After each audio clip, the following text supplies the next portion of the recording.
What does it take to end a world? Not swords, not sieges, not the careful multi-generational collapse of every alliance that once stood between darkness and the remnant of the free peoples of Middle-earth. What does it cost? One moment of failing will, in a cave, at the edge of fire. And what does it look like when the architecture of the age adjusts to account for that failure?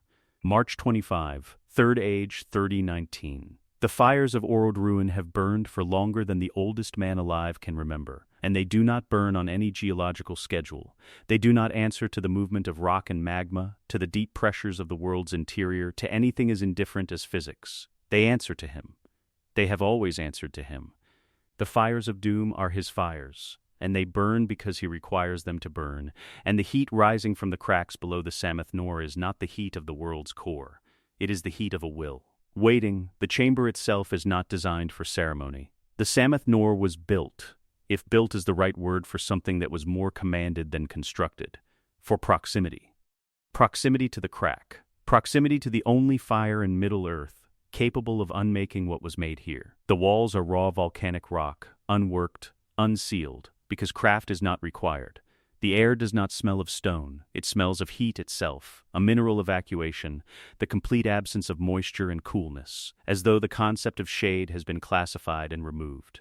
The light is orange. It comes from below. It moves. Frodo Baggins stands at the edge, and he is not the Frodo who left the Shire. That Frodo was solid. He moved through the world with the cheerful density of a creature belonging entirely to it, with friends and a garden and a sense that the future was a matter of preference rather than survival. This Frodo is what the road made, a reduction, a distillation of the person who started the journey, carrying on his neck a weight that no scale in Middle-earth was built to measure. He has walked the length of the continent in secret. His feet bleed through the wrappings Sam changed 3 days ago. The shadows under his eyes are not fatigue. They are the marks of something that has been looking at him, constantly, precisely, for the entirety of the long road. He knows what he is supposed to do. The knowledge is intact. Perfectly intact, every word of every warning, every moment of clarity from the earliest days of the Fellowship. The ring did not take his memory. It took only the capacity to act on what memory holds.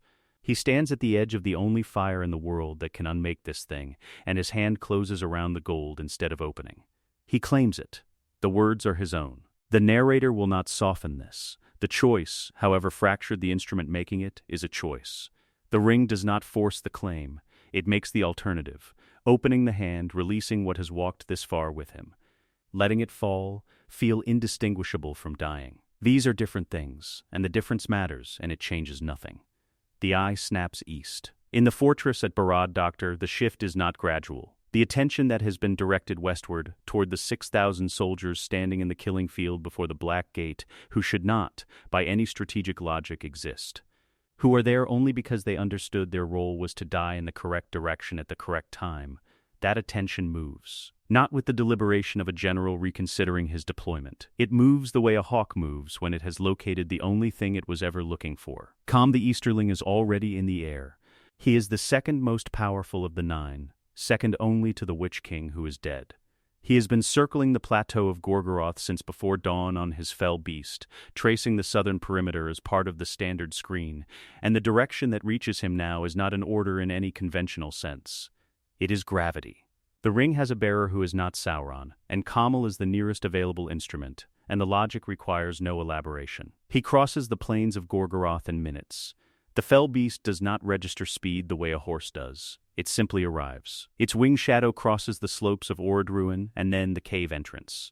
And the shadow is the last thing Gollum sees before the calculation he has been running for the last 800 miles. How close, how fast, which moment of inattention to use, empties of all its variables. Gollum hesitates, one fraction of a moment. What produces it is not fear. Gollum is too comprehensively ruined for ordinary fear. What produces it is the ring's awareness of Kamal's approach, a competing claim, registered by the artifact in the way it registers everything, not with thought, but with something that functions like preference. The ring does not care which carrier returns it home. It registers the nearer one and adjusts its pull accordingly. Gollum's hesitation is not his. He simply feels the pull shift, and the fraction of a moment passes and it is enough. Kamal does not pause. The interior of the Sammath Nor makes his form more visible than it usually is. The heat thins the membrane between the seen and unseen, and what moves through the orange light has edges that are not quite shadow. He is not large. He is not dramatic. He does not announce himself, because announcement is not a function he is built for. He moves to where Frodo stands, and the ring comes free of the finger. There is no struggle worth recording. Frodo's resistance has been spent. All of it, the Emyn Muil, the marshes, the long grey horror of Mordor, was the resistance required to arrive here. What remains of it is not enough to prevent what requires only slightly more force than opening a door. Commel turns, carries it south. The fell beast is waiting at the entrance, exactly where it was, because a fell beast waits exactly where it is left. The fire does not go out, the mountain does not fall. What changes is less visible than either. The flame in the crack below the Sammath Nor, which is burned with the particular quality of something waiting for 3,000 years, settles. The waiting is over. It does not cease, it simply stops reaching. A forge whose work is done does not stop burning, it burns differently. At the Black Gate, Pippin is alive and watching the eastern sky. He has been watching it since dawn, the way soldiers watch when something is happening somewhere they cannot see, and all they can do is mark the atmospheric evidence of it. The distant glow of Orodruin has been the fixed point of every eastward glance for days, the constant reminder, visible even through the ash and distance, that the mountain burns and that somewhere on that mountain, something is happening that every death on this field is buying time for. The glow is gone. Not with a sound. Not with the crack of anything. Pippin is watching the horizon, and the horizon is dark where it was orange, and the transition between one state and the other is so clean and so complete that he spends several seconds looking at the place the light used to be before his mind accepts that it is not coming back. On the eastern flank, the Galadrim unit, 40 archers, the remnant of what Lothlorien sent west, stops. Not from a command.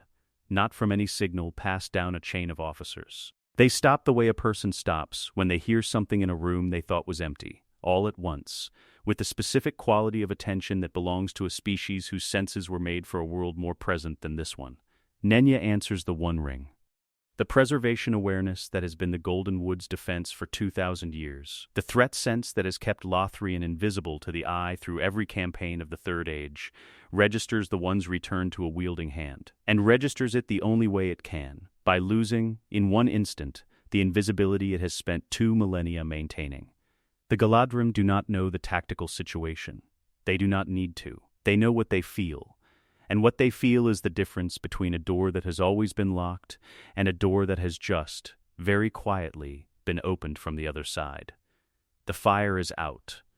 The army is still fighting. The eye that was fixed on the western horizon is no longer on the western horizon. It is here.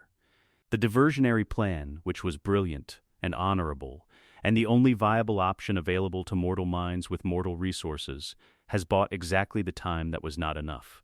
The arithmetic of the age has changed. Everything that follows is consequence. 6,000 men came to the Black Gate of Mordor and arranged themselves for death with the precision of soldiers who had already done the accounting and arrived at a number they could live with. That is the precise formulation.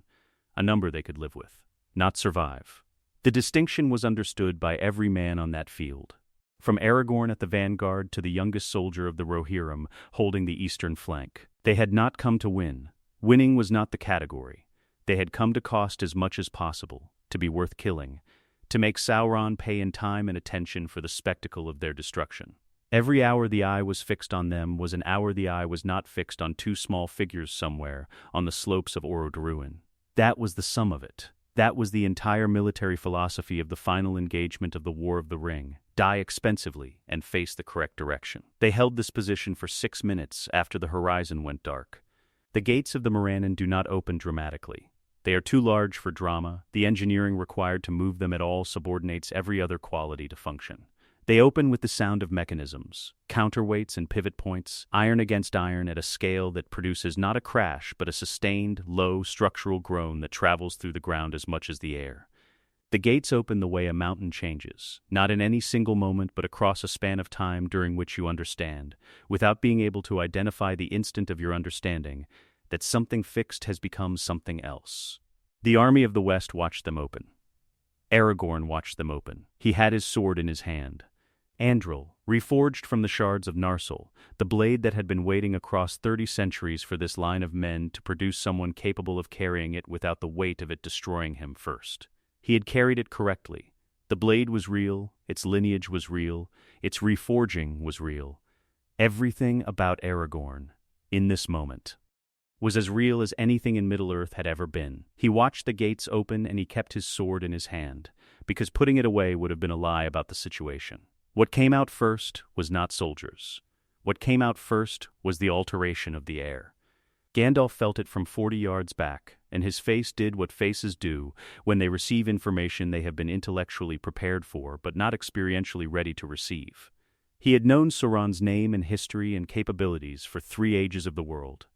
He had studied him, opposed him, warned every free people of Middle-earth about him with a specificity and consistency that had consumed the entirety of his Third Age commission. He had held in his mind an accurate theoretical model of what it would mean for Sauron to re-embody with the ring on his finger. The model was correct. It was also the difference between a map and a country. The soldiers on either side of Aragorn, veterans of the Pelennor, men who had stood their ground while the Witch King's fell beast killed their horses under them, men who had fought in the rubble of Osgiliath against odds that should have been impossible and won anyway, these men registered the change in the air as something that had no name in any language they had been given for the naming of. Things. It was not cold. It was not dark. The sky was the same sky. The light was the same morning light. What changed was the weight of standing in it. The specific weight of being a mortal creature made of perishable substance in the presence of something that is not, and knows it, and has arranged for this to be evident. They did not break. Tolkien's narrator will record this, and so will this one, the army of the West, 6,000 men who came to Mordor to die in the correct direction, did not break when Sauron walked out of the Black Gate. They stood. Their lines held. Their weapons were in their hands. They just understood, in a way they had not understood 60 seconds earlier, what the weapons were for and what they were not for. He stopped at the edge of the gate's shadow, where the light of the Mordor morning met the permanent dark that the gate produced around itself, and he looked at the army the way an architect looks at a structural problem, with interest, and with the specific patience of a being who has already solved the problem and is simply confirming that his solution accounts for all the variables. Aragorn walked forward. He walked forward alone, ahead of his line, because the situation required a response, and he was the response. And every step forward was a decision to remain the person he had spent 30 years of wilderness and preparation becoming. The banner of the king, unfurled before the gate at Gandalf's council. The ancient standard of Elendil's house that had last flown in the Second Age was at his back. He did not look at it. He knew it was there. He stopped at the distance a man stops when he intends to speak and be heard. Sauron spoke first. He used Aragorn's full lineage, in the proper order, in the correct language, every name, every generation. Every branch of the line from Elendil through Anrion, through the long contraction of the Nadain into the Rangers of the North, the reduction of a royal house into a wandering people with a secret kept across centuries. He stated all of this in a voice that the army heard clearly across the field, that specific quality of absolute projection that belongs to beings who were speaking before language as men use it had been formed, for whom making sound carry is not a matter of effort, but of choice. He stated Aragorn's lineage the way a man states a list of assets in an inventory. He did not say it was small. He did not use that word or any word like it. He stated the facts of the lineage with complete precision, and let the facts perform the assessment themselves. 3,000 years of an unbroken bloodline maintained through the loss of 2 kingdoms, a civilization reduced to 30 rangers with a secret they could not afford to tell anyone.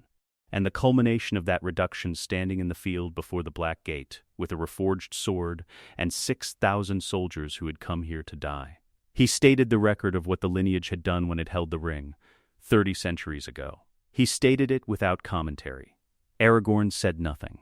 There was nothing to say that the situation did not already contain. He knew what the lineage had done when it held the ring. He had carried the weight of that knowledge for the entirety of his conscious life, and he had not put it down. He did not put it down now. He kept it. But the legend, the architecture of meaning that sustained 6,000 men behind him, the narrative that said the line of Elendil endured because it was supposed to endure, Because the world had a shape that required the rightful king to return and be recognized and stand at the last moment in the place where his presence made a difference. That architecture required an audience that believed the structure was load-bearing. Sauron did not argue with the legend. He did not call it false. He demonstrated, in front of 6,000 witnesses, that the weight it was supposed to hold had already been distributed elsewhere. The ring was on his finger.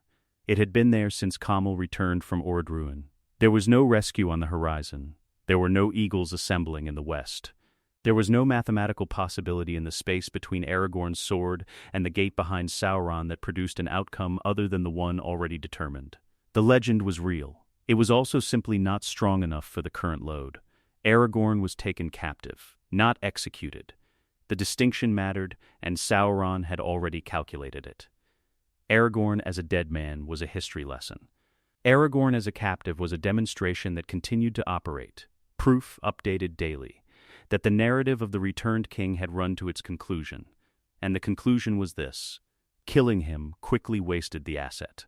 Aragorn did not break. The narrator will hold on this. He did not break. He did not beg. He did not attempt to bargain or perform a surrender that was not a surrender. He walked to where he was directed with the bearing of a man who understood exactly what he was doing and had decided, in the absence of any better option, to remain himself while doing it. The army behind him watched. They were still in their lines. Their weapons were still in their hands. There was, for perhaps 30 seconds, a genuine question of what they would do. Whether some accumulated quality of the training and the history and the specific honor of having come to Mordor voluntarily would produce an action that pure arithmetic could not account for. The 30 seconds passed. The weapons came down.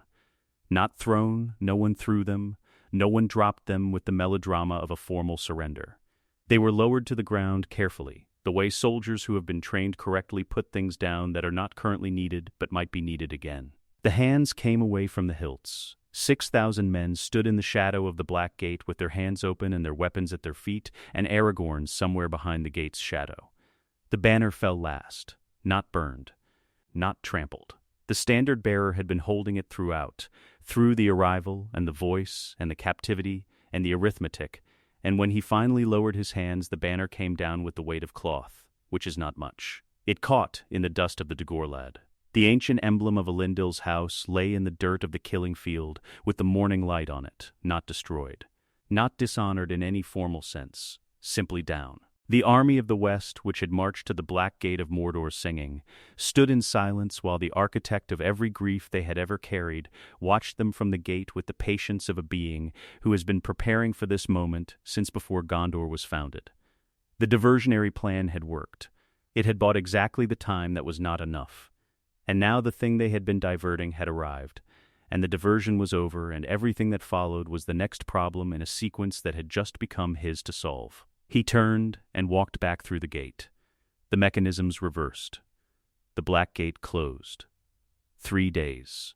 Sauron waited 3 days at the Black Gate before moving west, and the waiting was not patience in any human sense, not the patience of a man controlling his eagerness, suppressing the impulse to act. It was administrative. He had identified the most efficient sequence of events, and he was executing it. The army of the West was secured. Aragorn was in the outer cells of the Morannon.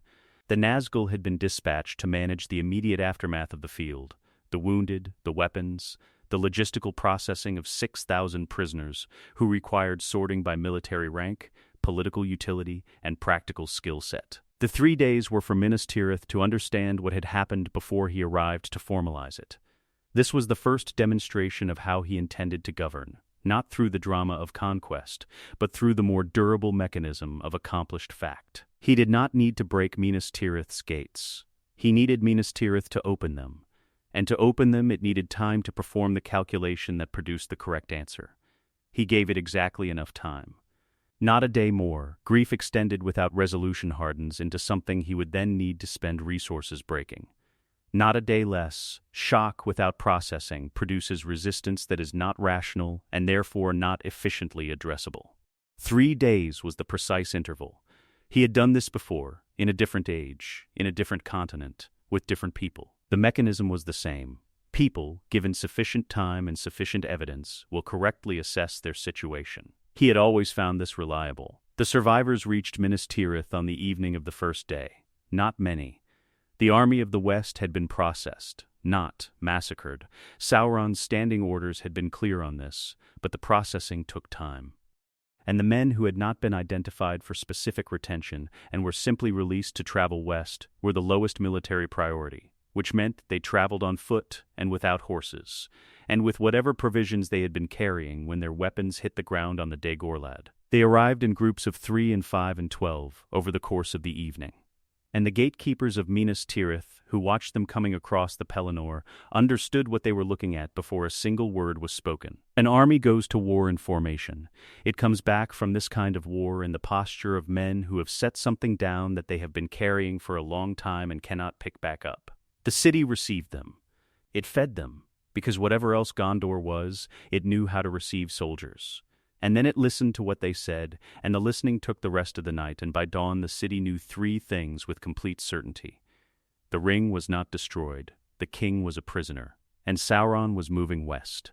What the city did with the 3 days after that was its own business, and the narrator will not catalogue it in full, because grief at this scale is not a spectacle, and it belongs to the people experiencing it rather than the story requiring it. What can be said is that by the morning of the 3rd day, Minas Tirith had performed the calculation. It had looked at the walls, at the garrison, at the absence of an army, at the eastern horizon. And it had arrived at the number. The number did not permit resistance. He came with his full column on the morning of the 4th day, measuring from the fall of the banner, not from whatever private calendar the city had been running. The column was not his entire force. It did not need to be. He brought what a formal entry of possession requires: enough soldiers to represent the weight of the authority behind them, enough visible order to demonstrate that what was arriving was not a sack, but a succession. The Nazgul flew above. The orc infantry marched in units whose discipline was tighter than any orc formation that had existed in the Second Age, because he had had time, in the long years between his last embodiment and this campaign, to solve the organizational problems in orc command structure that had cost him battles before. The column stopped before the gate. The gate had been remade after the Witch King broke it in the siege. Massive iron construction, Gondorian craft at its best.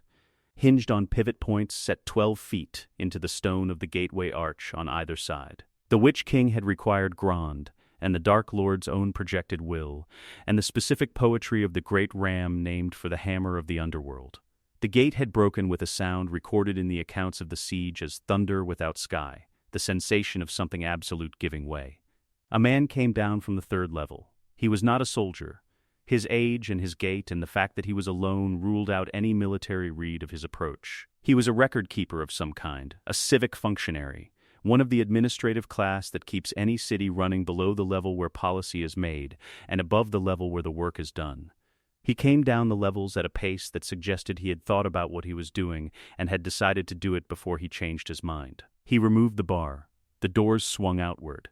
They were well maintained, as Gondorian stonework always was. The hinges moved without difficulty. The iron turned on its axis with the smooth inevitability of a mechanism that has been kept correctly for 300 years. The morning light came through the opening in a widening wedge across the stone floor of the gateway passage, and the first soldiers of the column walked into it before the doors had finished moving.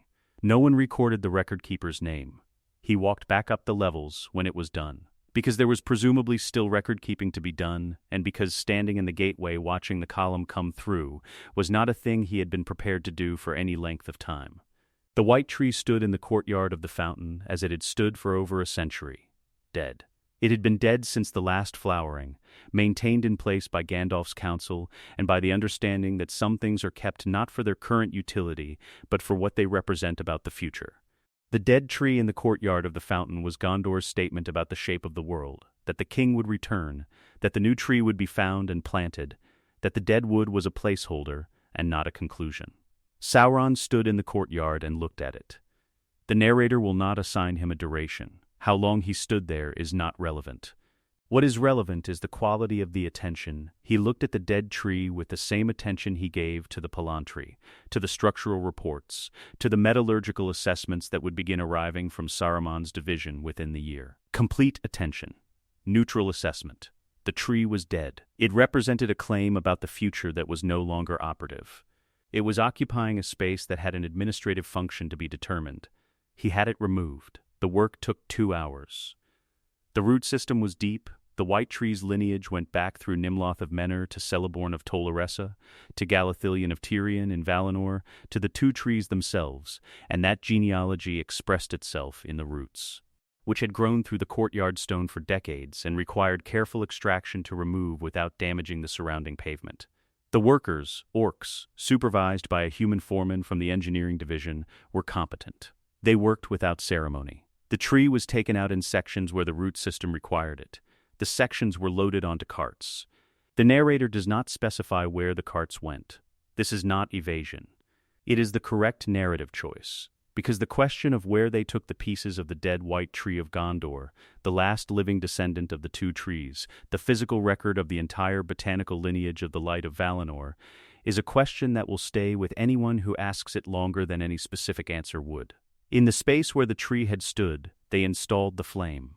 It was a bowl, wide and shallow, made of black iron, set on a low plinth of the same dark stone that lined Barad Doctor's inner chambers. The flame in it did not behave as fire behaves. Fire, correctly burning, consumes, the substance feeding it diminishes, ash accumulates, the fuel runs toward exhaustion. This flame consumed nothing visible. It simply burned, and the burning was maintained by something that was not fuel. The light it produced was not dark. Darkness is an absence. And this was a presence. It was the light that exists at the far end of the visible spectrum, past the point where color resolves into the sensation that something is there, without any confirmation of what that something is. It absorbed the light around it. The courtyard of the fountain, which had been designed by Gondorian architects to maximize the morning light across its pale stone surface, became a courtyard of permanent half-shadow. The sun moved across the sky, and the light came over the walls in its correct angles, and was taken by the flame before it could find the pavement. The fountain still ran. The water still fell. The sound of it was the same sound it had always been. The courtyard simply did not have the quality of light that had defined it for 900 years. It was still a beautiful space. The proportions were intact. The craft was intact. Sauron did not damage things unnecessarily. Unnecessarily was always the operative word. The space was simply organized differently now, around a different fixed point, toward a different permanent presence at its center. The officers of Gondor's remaining garrison were assembled in the hall of the tower on the 5th day. Not the great throne room. That space was being assessed for administrative repurposing, and the assessment was ongoing. The hall of the tower was sufficient for a meeting of 47 men. He did not attend the meeting. He sent a representative, not a Nazgul, which would have been a threat, but a man. One of the Eastern men who had served in the administrative corps during the long buildup of the Third Age's final campaign. A person who spoke Westron without accent and carried documents and presented them across the table in the order they were meant to be received. The documents were clear. The terms were precise. The alternative to the terms was also clearly stated, once, in the same flat administrative register as everything else, and then not mentioned again, because it did not require repetition. The garrison officers of Gondor, men who had survived the siege, who had fought on the Pelennor, who had carried the standard in the long night of the siege, and held the walls when the Grand broke the gate and the Witch King entered the first level, these men signed the documents in the order they were presented. Not all of them signed easily. The narrator acknowledges this without lingering on it. The moment of the pen meeting the paper was different for each of them, and for some it took longer than for others. And for at least one man in the room the pen simply would not move for a period that everyone present was careful not to measure. But the pen moved, eventually. Because the documents were clear, and the math in them was accurate, and the alternative that had been stated once did not require imagination to understand. The 47 signed. The representative collected the documents. The meeting concluded. The courtyard outside, when they filed out into it, looked the same as it had when they filed in. The flame in the bowl turned the morning light the color of something ending. The fountain ran. The sound was the same. The administration of Gondor had changed hands. It had done so without drama, without Grond, without thunder, without the poetry of catastrophe that the Witch King's assault on the gate had carried. The White Tree was on carts somewhere east of the city. The documents were signed. The record-keeper who had removed the bar from the great gate had returned to his record-keeping. New management had arrived. The systems were already running. The first thing Faramir did, on the morning the documents arrived, was read them twice. Not from confusion, the terms were unambiguous. written in the precise administrative Westron that the Eastern representatives used for everything, a dialect that had been optimized over decades for the elimination of interpretive latitude. He read them twice because he was Faramir, and Faramir did not make consequential decisions from a single reading of any text. He had learned this from his father, who had learned it from his. And somewhere in the lineage of stewards the habit had calcified from practice into character. The document said, the position of provincial administrator for the Gondor territories required a person with intimate knowledge of the existing governance structures, the population distribution systems, the tax records, the military census, and the judicial precedent accumulated across 900 years of stewardship. The position was not optional in the sense that any position in the new order was optional, which is to say, there would be a provincial administrator for the Gondor territories regardless of whether Faramir accepted the appointment. The variable was not whether the position would be filled. The variable was who would fill it. He read this twice. He understood it completely on the first reading. The second reading was for the space it gave him before he had to decide what understanding it meant. The reasoning was clean, and he hated it for being clean. He had spent enough of his life reading history to know the name for what was being offered to him. Every occupied territory in the record of Middle-earth's long catalogue of collapses had produced them. The administrators who remained, who knew the systems, who could argue that their presence inside the structure protected the people below them from something worse. The argument was always the same. The argument was always, in its immediate terms, correct. A Gondorian administrator with 30 years of experience in the city's food distribution system would make decisions about that system that a Nazgul overseer with no interest in Gondorian nutritional requirements would not. This was true. It was precisely, measurably, demonstrably true. It was also the argument that every collaborationist government in the history of occupied peoples had made. And Faramir knew, because he had read the histories, that the argument's truth in its immediate terms had never once prevented it from being a mechanism of the occupation's consolidation rather than the occupied people's protection. The administrator who remained to protect the people below him became, in every recorded case, the face through which the people below him received the occupation's instructions. The protection was real. The function was also real. Both things were true simultaneously, and the simultaneous truth of them was precisely what made the offer impossible to refuse and impossible to accept without remainder. He read the documents a second time. Then he called for his writing materials and signed them. The reasoning that Omer of Rohan used was different, and arrived at a different conclusion with the same clarity. He was not, and had never been, a man who read histories for their accumulated structural lessons. He was a soldier, not in the diminished sense of a man who follows orders, but in the original sense, a person whose identity was organized around the distinction between enemies and allies, around the recognition that some conflicts cannot be resolved by negotiation, because the thing being negotiated is the distinction itself. You cannot compromise on the question of which side you are on. The compromise is the answer. He had received the same documents. He had read them once, which was enough. What he understood from them was not the food distribution logic or the administrative argument about capability. What he understood was that signing them would require him to perform, daily and indefinitely, a distinction between himself and his role that he did not believe was sustainable, and that he did not believe was honest, and that he was not willing to perform. Not because he was certain it was wrong in every case. He had read enough of Faramir's reasoning in their brief counsel to understand its validity. But because the person Faramir would be, on the other side of that signature, was not a person Omer could become. He was a soldier. The war was lost. He knew what that meant for soldiers who refused terms. He refused anyway. The narrator will not make this into more than it was. There was no last stand. There was no battlefield, no formation of the Rohirrim riding into the dawn with their spears leveled and their voices raised in the songs of the mark. That version of the ending required an audience and a scale that the situation did not produce. What happened was, the representative came, the documents were declined, and the mechanism that handled declined documents operated with the same efficiency as everything else in the new administration. Omer of Rohan was executed on the morning of the 6th day after the column entered Minas Tirith. The manner was efficient. The location was administrative, one of the lower cells of the citadel, repurposed for processing during the transition period. There were no witnesses who survived with any political reason to record the moment. The records of the new administration noted the outcome in the declined documents ledger with a category code that translated, in Westron, to non-compliant, resolved.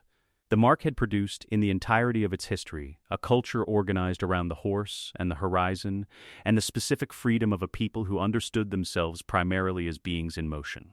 They sang about this. They built their halls to face the open land. They named their horses the way other cultures named their children. Because the horse and the rider were not separate categories in the Rohirric understanding of what a person was. The category code was non-compliant, resolved. This was the administration's complete statement on the matter of Rohirric honor. Faramir walked the levels of Minas Tirith on the 7th day with a ledger under his arm. The ledger contained the food distribution records for the 1st and 2nd levels, the current inventory, the projection forward through the coming month, the deficit in the 3rd level granary that needed addressing before the autumn allocation cycle. He had identified the deficit on the 2nd day of his tenure and had requested a supplementary delivery from the eastern grain stores that the new supply network made available. The request had been processed within 12 hours. The supplement would arrive before the deficit became critical. He had prevented a food shortage. This was real. The people in the 1st and 2nd levels of Minas Tirith would eat through the autumn because he had identified a number in a ledger and acted on it before it became a crisis. The counterfactual, what the Eastern representative, or the Nazgul overseer who held regional authority above him, would have done with the same deficit, was not something he could fully calculate. He suspected the outcome would have been worse for the people he served. He believed this. He required it to be true, because if it was not true, the ledger under his arm was not protection. He walked the 1st level. He knew every stone of it, the angles of the streets, the heights of the doorways, the specific way the light came off the white walls in late afternoon when the sun was at the right angle to catch the tower's reflection in the fountain courtyard. He had grown up inside this knowledge. It was not information he had acquired. It was the accumulated sensory record of a life spent inside these walls, in this city, among these people. The city looked the same. The streets were the same streets. The walls were the same walls. The people moving through the 1st level in the morning were the same people, the same faces, the same routes from home, to work, to market. The same children in the same proportions running ahead of parents who called after them in the same voices. The city was intact. The fountain courtyard, when he passed through it, was different. Not destroyed, not damaged. The proportions were what they had always been. The fountain ran. The pavements were clean. Cleaner, actually, than they had been during the siege's aftermath, when debris had not yet been fully cleared. The space was intact. The light in it was different. He did not stop in the courtyard. There was a distribution meeting at the 3rd level at mid-morning, and he was expected at it, and being expected at meetings was now the primary structure of his days. He crossed the courtyard without stopping, and climbed toward the 3rd level and did not look back at the place where the bowl of fire stood in permanent half-shadow. Because looking at it and then continuing with the ledger under his arm was a thing he had decided, on the 1st day, that he would not make a habit of. The ledger had to be enough. He had made a decision that required it to be enough, and he was not a man who unmade decisions before he had exhausted every alternative. He climbed to the 3rd level. He was very good at his job. The structural difference between Faramir's position and Omer's execution was not, in the administration's accounting, a moral distinction. Both outcomes were filed in the provincial management record. Faramir's appointment appeared in one column. Omer's category code appeared in another. The record did not evaluate them. It tracked them, as it tracked everything, not with judgment, but with the comprehensive, neutral attention of a system that recorded outcomes rather than reasons. The reasons were not relevant to the filing. The outcomes were the data. What the record could not file was the quality of Faramir's walk through the 1st level. The specific weight of moving through knowledge that had become complicit, the particular effort of reading a deficit in a granary ledger with the same eyes that had read the documents and found them, finally, impossible to refuse.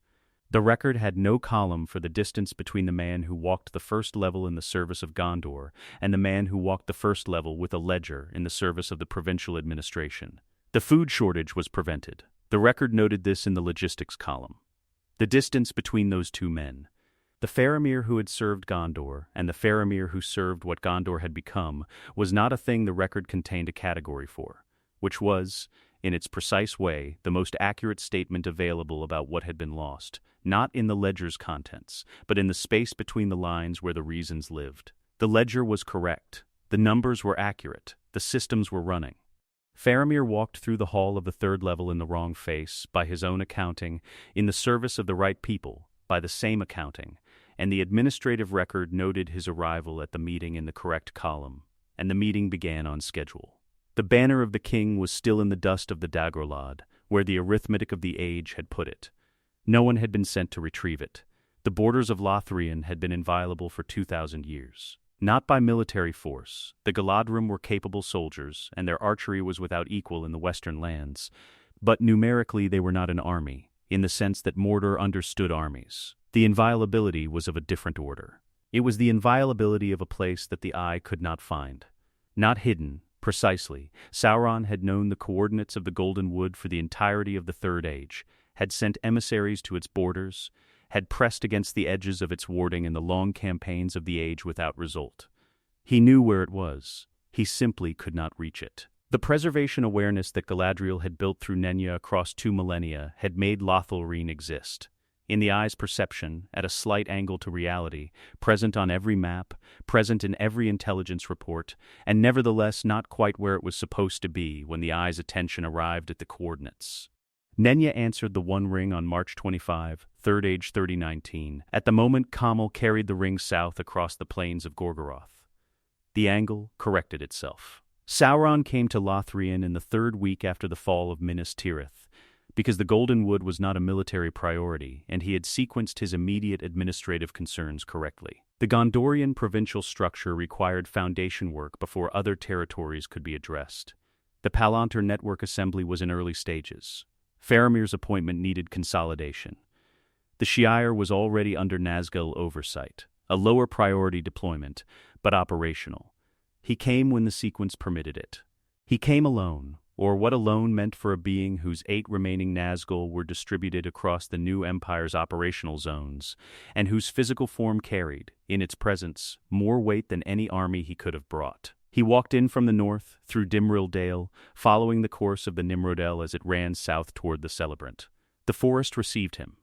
Not welcomed. The distinction is important. The trees of Lorraine were not neutral. They were old enough to have positions, old enough to remember other ages, old enough to have developed, through proximity to Galadriel's tending and Nenya's long operation, something that in a lesser wood would have been instinct, and in this wood was closer to preference. They did not welcome him. But Nenya, which was what had made them capable of preference in the first place, now answered the One Ring's authority, and the Embashal, the layered warding that had turned back Sauron's emissaries for centuries, recognized the hierarchy correctly. The forest did not stop him. He walked in under the melern, and the light changed around him the way light changes when you move from an open field into a space organized by something older than the field's organizing principles. Gold and silver, the specific quality of Lothrien's light, which Tolkien's accounts record as unlike anywhere else in Middle-earth. Not sunlight filtered through leaves, but something that the leaves themselves seemed to produce. The light did not dim at his approach. It continued doing what it had always done, because light in Lorraine was not a response to the moral character of visitors. It was Nenya's accumulated work, and Nenya's work continued, and the continuation was now the problem. Caris Galadhon had one entrance, a gate on the southern side of the hill, approached by a path between trees so large and so old that they constituted an architecture more permanent than stone. Galadriel and Celeborn were standing in the open space before the gate when he arrived. They had chosen the courtyard specifically. Not the flat heights, not the inner chambers, not any position that required him to come to them on ground they had defined as theirs. The courtyard was neither retreat nor advance. It was the place of reception. The place where Lian met what came to it, and standing there in the open was a statement about how they intended to conduct themselves. Not hidden, not fortified, not pretending to a military capacity that no longer existed. It was the last independent decision they would make for a very long time, and they had made it with characteristic precision. Celeborn said nothing. He was not a man of unnecessary speech in ordinary circumstances, and these circumstances did not produce in him any impulse to deviate from that practice. He stood beside his wife with the bearing of a lord who has ruled his domain through the entirety of the Second and Third Ages, who has survived things that ended civilizations, and who understands perfectly the nature of the present moment without requiring it to be explained or dramatized. His silence was not submission. It was the silence of a person who has identified that speaking would add nothing to what is already fully legible.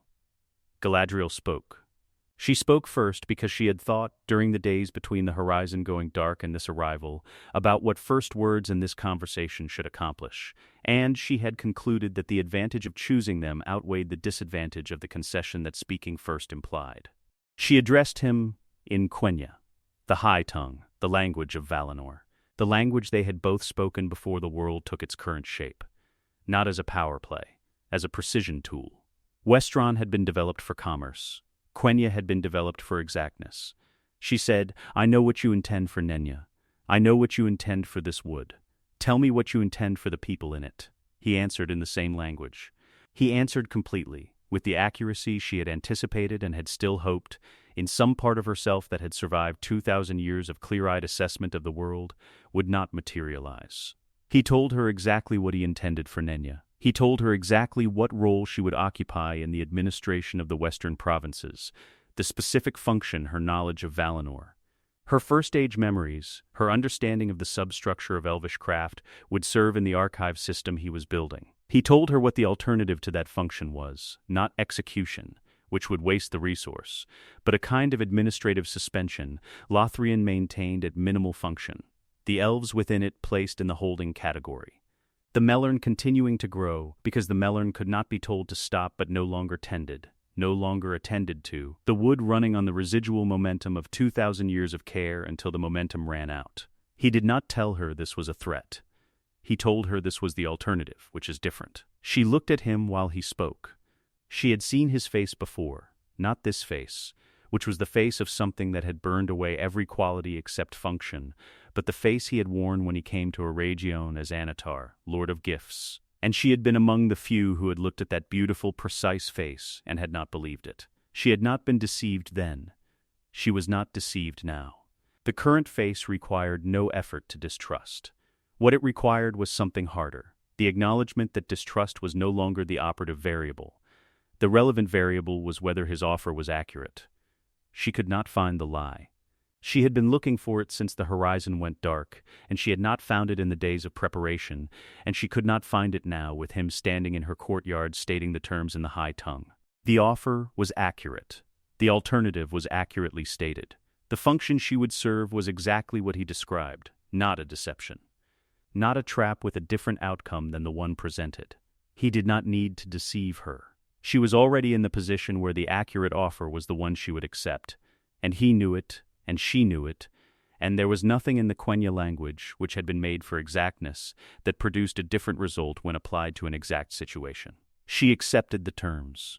Not surrender, the narrator will hold to this distinction, because it mattered to her and because the distinction was real. He had not taken anything from her.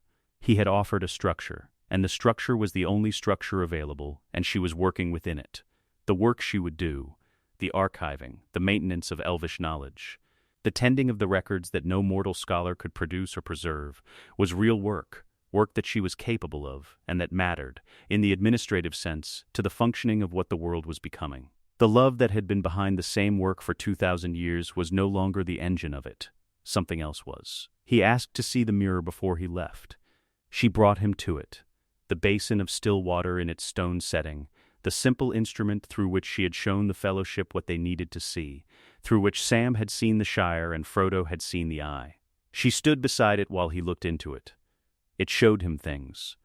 The quality of vision it produced was real, possible futures, possible pasts. The edges of what was and what might be, the particular quality of foresight that required no mechanical apparatus in a being of his nature, but that, in this basin, was made accessible to those without his perception. He found it interesting. He found it limited.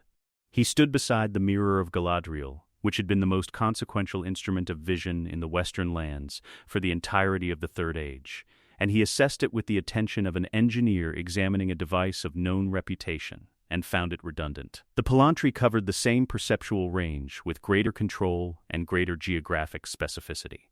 The Ithil stone alone had given him more actionable intelligence over the past decade than this basin had given anyone. The mirror's visions were real, but they were not organized. They could not be directed at a specific target. They could not be shared simultaneously across a network. They could not be staffed. He noted this, without cruelty, as he noted everything. In the register of a being for whom assessment and acknowledgement are the same act. Then he turned away from the basin and moved to discuss the organizational structure of Nenya's function within the Western Provincial Administration. Galadriel watched him dismiss the mirror. She had shown it to kings and wizards and small frightened creatures from an agricultural district in the northwest. And every one of them had looked into it with the specific quality of attention that the uncertain bring to the possibility of knowledge, the held breath, the suspension of the self, the hope that what is shown will resolve something unresolvable. She had watched 2,000 years of people look into still water and see what they needed to see, and be changed by the seeing. He had looked into it and found it less efficient than the Palantry. He was, within his framework, correct. The mirror was not efficient. It had never been efficient. It had been something else entirely, something that had no name in the vocabulary of the administrative system he was building, something that produced not information but the particular quality of attention that comes from standing still in front of something you cannot control and letting it show you what it will. She could not find the word for what was lost in his assessment. The high tongue, which had been made for exactness, did not contain it. The melon continued to grow in the light of Lothlorien. The light was the same light it had always been. The intention behind it had changed hands, and the wood did not know the difference. And the not knowing was the most precise description available of what Nenya's 2,000 years of love had ultimately been worth. Weighed against the One Ring's administrative authority, the museum was open. The cataloging had begun. Sauron did not go to the Shire. He had no reason to go to the Shire. It was not a fortress, not a strategic position, not a location with symbolic weight in any military or political register that required his personal attention. It had no walls worth assessing, no garrison worth processing, no administrative class worth co-opting. It was a farming district in the northwest of what had been Eriador, populated by a species that appeared in none of his Third Age intelligence reports until approximately 1 year before the War of the Ring's conclusion, and whose appearance in those reports had been categorized, correctly, as an anomaly rather than a structural feature of the military situation. What the follow-up intelligence established, after the war's conclusion, was that the anomaly had been load-bearing. The narrator acknowledges this without dwelling on it. The two creatures who had carried the ring to Orodruin were from this district. One of them had claimed it at the edge of the fire.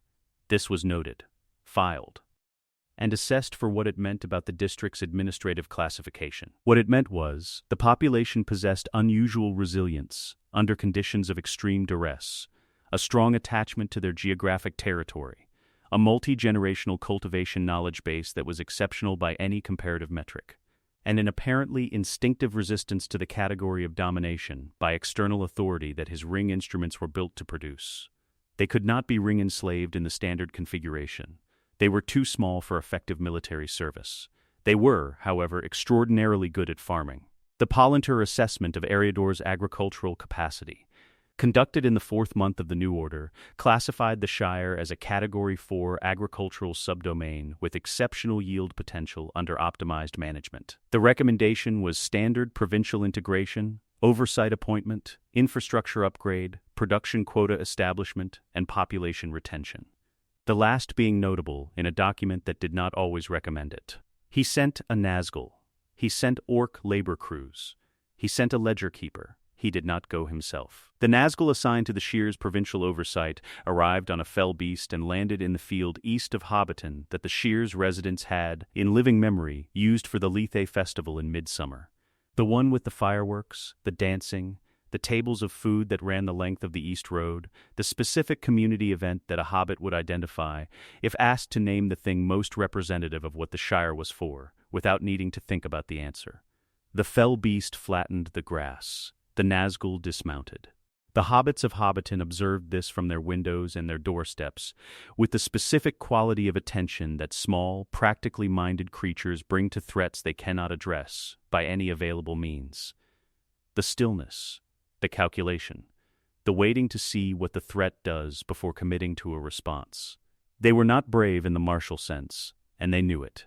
They were something else, which the administrative system that arrived with the Nazgul did not have a category for, and therefore did not register as a variable. The ledger keeper came separately, by road, on a horse, 2 days later. He was a man from the eastern provinces, younger than his position suggested, with the careful eyes of someone who had learned to keep his assessments internal and his expressions neutral. He had a ledger, already partially filled with preliminary data from the Palantir assessment, and he had a set of instructions that had been drafted with characteristic administrative precision and that he intended to follow correctly, because following instructions correctly was the mechanism by which people in his position remained in their position. He knocked on the door of the largest dwelling he could identify, which was Bag End. No one answered, because Bag End was empty. Frodo Baggins had not returned from the quest, and Sam Gamgee, who had been its last occupant in the months before the war's end, was a prisoner in Mordor's processing system, categorized after review as a non-military combatant of no specific intelligence value, held in a holding classification that the system would eventually resolve but had not yet. The ledger keeper noted the vacancy. He requisitioned the building for administrative use on the same afternoon, filed the paperwork with the Provincial Coordination Office, and had the round green door, which did not fit the standard rectangular template for administrative building access points, walled up by the end of the week. The modifications to the Shire were narrated afterward by the people who experienced them in the register of people describing things they watched happen to a place they loved and could not stop. The narrator will use a different register, the inventory. The party tree was felled in the third week of the administrative transition. It was a tree of significant age and girth that occupied space required for the mill expansion. The mill at Hobbiton had been operating on a water wheel of traditional Hobbit construction, functional, correctly maintained, producing output consistent with the Shire's pre-administration consumption patterns. The mill was upgraded to industrial specification, the water wheel replaced with a steam mechanism designed by Saruman's engineering division, the stone grinding wheel replaced with iron, the output capacity increased by a factor of 9. The upgrade required the space the party tree occupied. The tree was felled. The stump was removed. The mill expansion occupied the cleared ground. The old Wynyard's vineyard, the source of the old Took's wine, the one Bilbo Baggins had kept in quantity for special occasions, the vine stock that had been producing the same variety for 6 generations of Tooks, was assessed for production optimization. Wine was a low-yield, high-maintenance, population-specific product. The land was converted to wheat. The conversion was completed before the first autumn planting cycle under the new administration. The 7 meals a day that hobbits maintained were rationalized to 3 feeding periods of specified duration. The rationalization was implemented through the distribution system. Food was allocated in quantities, calibrated to 3 periods rather than 7, which made the maintenance of additional meals a matter of consuming the day's allocation early, which was noted in the household compliance records, and addressed by adjusting the allocation downward until consumption patterns normalized. The hobbits did not starve. The production quotas were set at levels that maintained caloric sufficiency for the laboring population. The ledger keeper had done his calculations correctly. No one in the Shire, under the new administration, went to bed unable to sleep from hunger. What they went to bed unable to do was not a category in any ledger the administration maintained. The gardens were the last thing to go, which was not sentiment but sequencing. The gardens were productive, in their way, and productive assets were converted rather than cleared where possible. The kitchen gardens of the Shire's households were absorbed into the monoculture production fields as the perimeter expanded outward from the mill. The flowers went first, not an administrative decision in any specific sense, but an outcome of the production field's boundary moving through the garden plots, which contained flowers between the vegetable rows because hobbits planted flowers between the vegetable rows, and the production field boundary did not distinguish between a marigold and a carrot by category, only by yield. The vegetable plots lasted longer. They were absorbed individually as the household production assignments were formalized. Each household's kitchen garden production was folded into the household's official quota output, which meant the garden became, administratively, a production unit rather than a garden. The difference between a production unit and a garden is not visible from the outside. The beds look the same. The plants are the same plants. The difference is in the relationship between the person tending it and the act of tending. Whether it is done for the love of the thing growing and the pleasure of the dirt under the hands and the knowledge that the beans are coming in correctly this year, or whether it is done to meet a number in a ledger that someone else holds.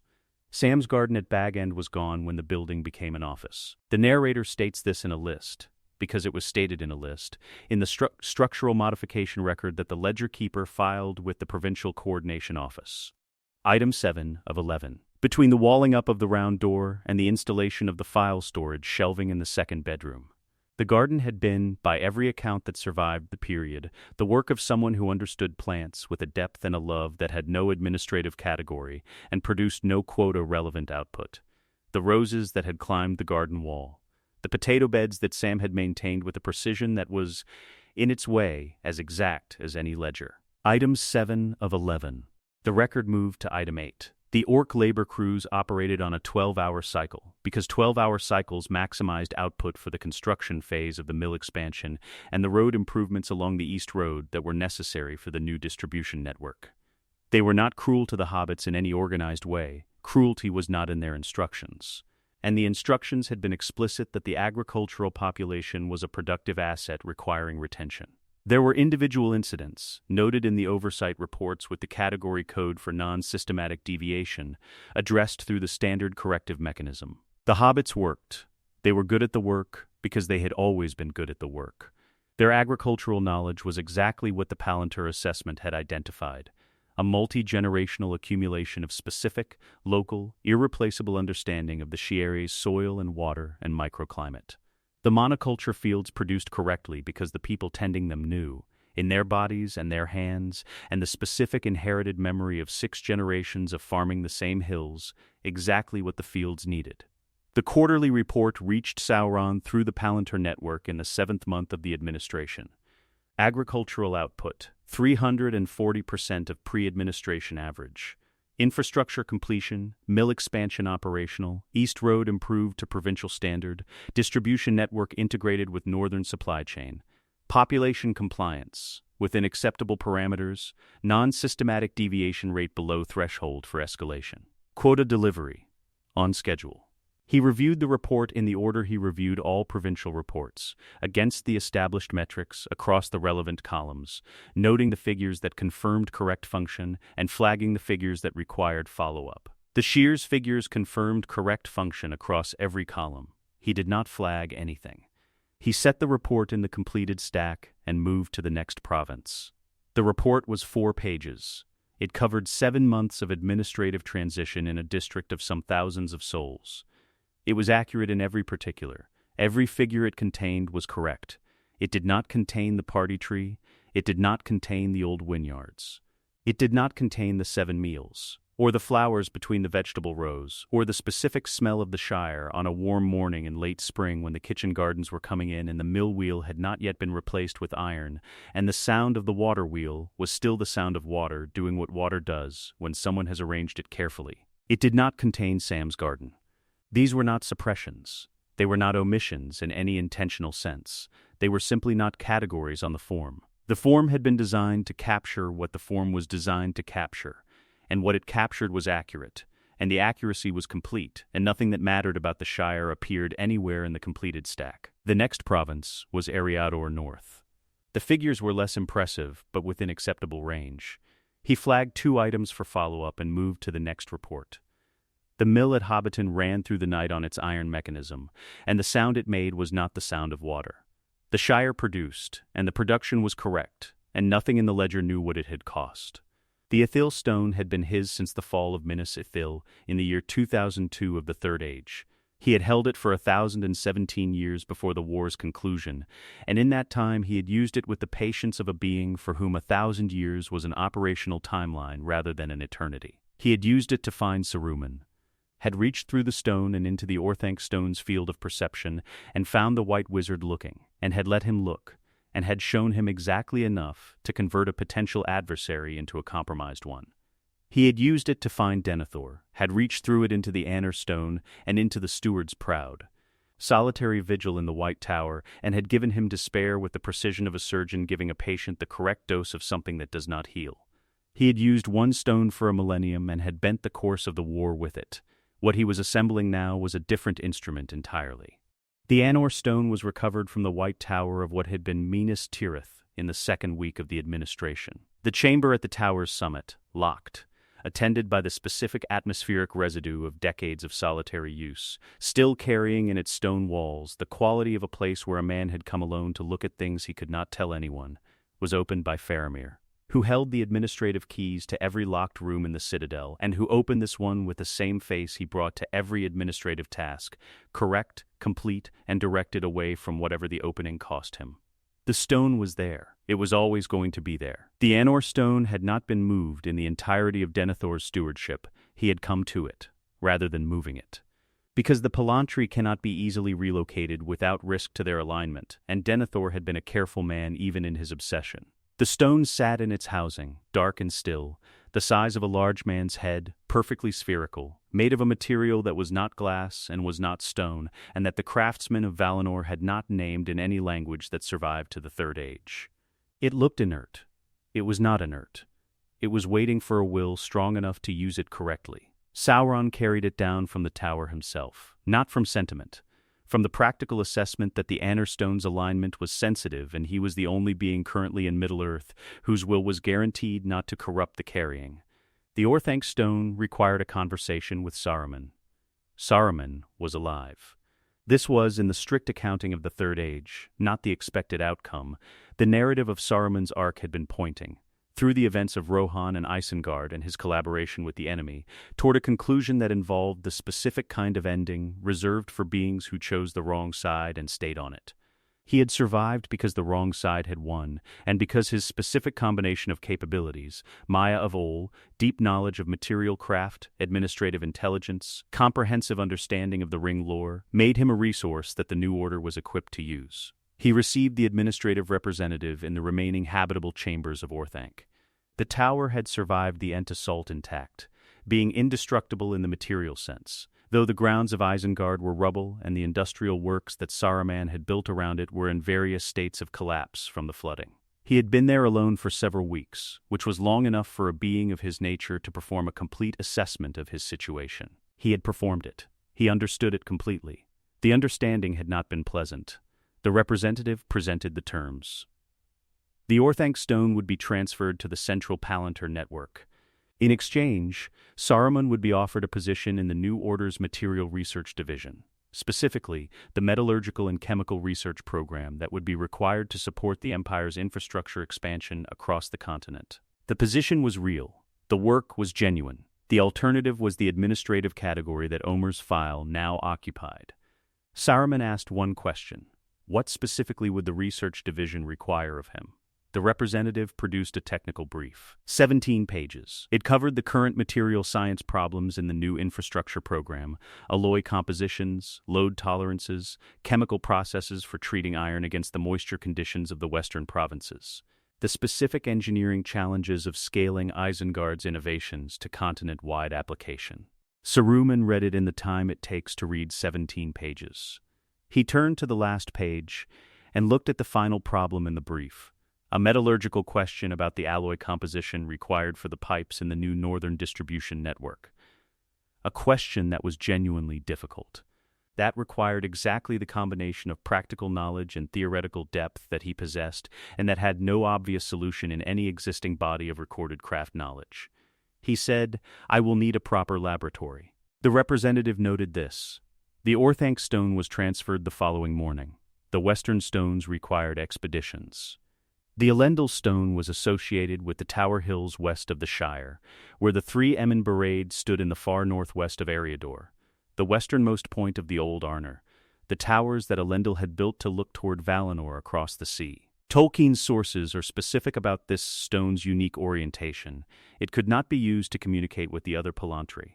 It could only look west. Elendil had used it to look toward the land he had left, and the land had sunk beneath the waves in the breaking of the world at Mennor's destruction, and afterward the stone showed only the sea and the sky above it, and the place where the horizon curved away on the straight road toward a country that could not be reached by mortal ships. Sauron knew this. He had known the stone's limitations since the Second Age. He wanted it anyway, because a Palantir that cannot be redirected is still a Palantir, and a gap in the network coverage was an inefficiency regardless of whether the stone in the gap was optimally functional. He could use it to monitor the western sea lanes. He could staff it with an observer whose job was to watch for ships. There were, in the early months of the administration, some elvish vessels that had departed before the havens came under administrative control. He wanted to know where they were. The expedition to the Tower Hills found the stone.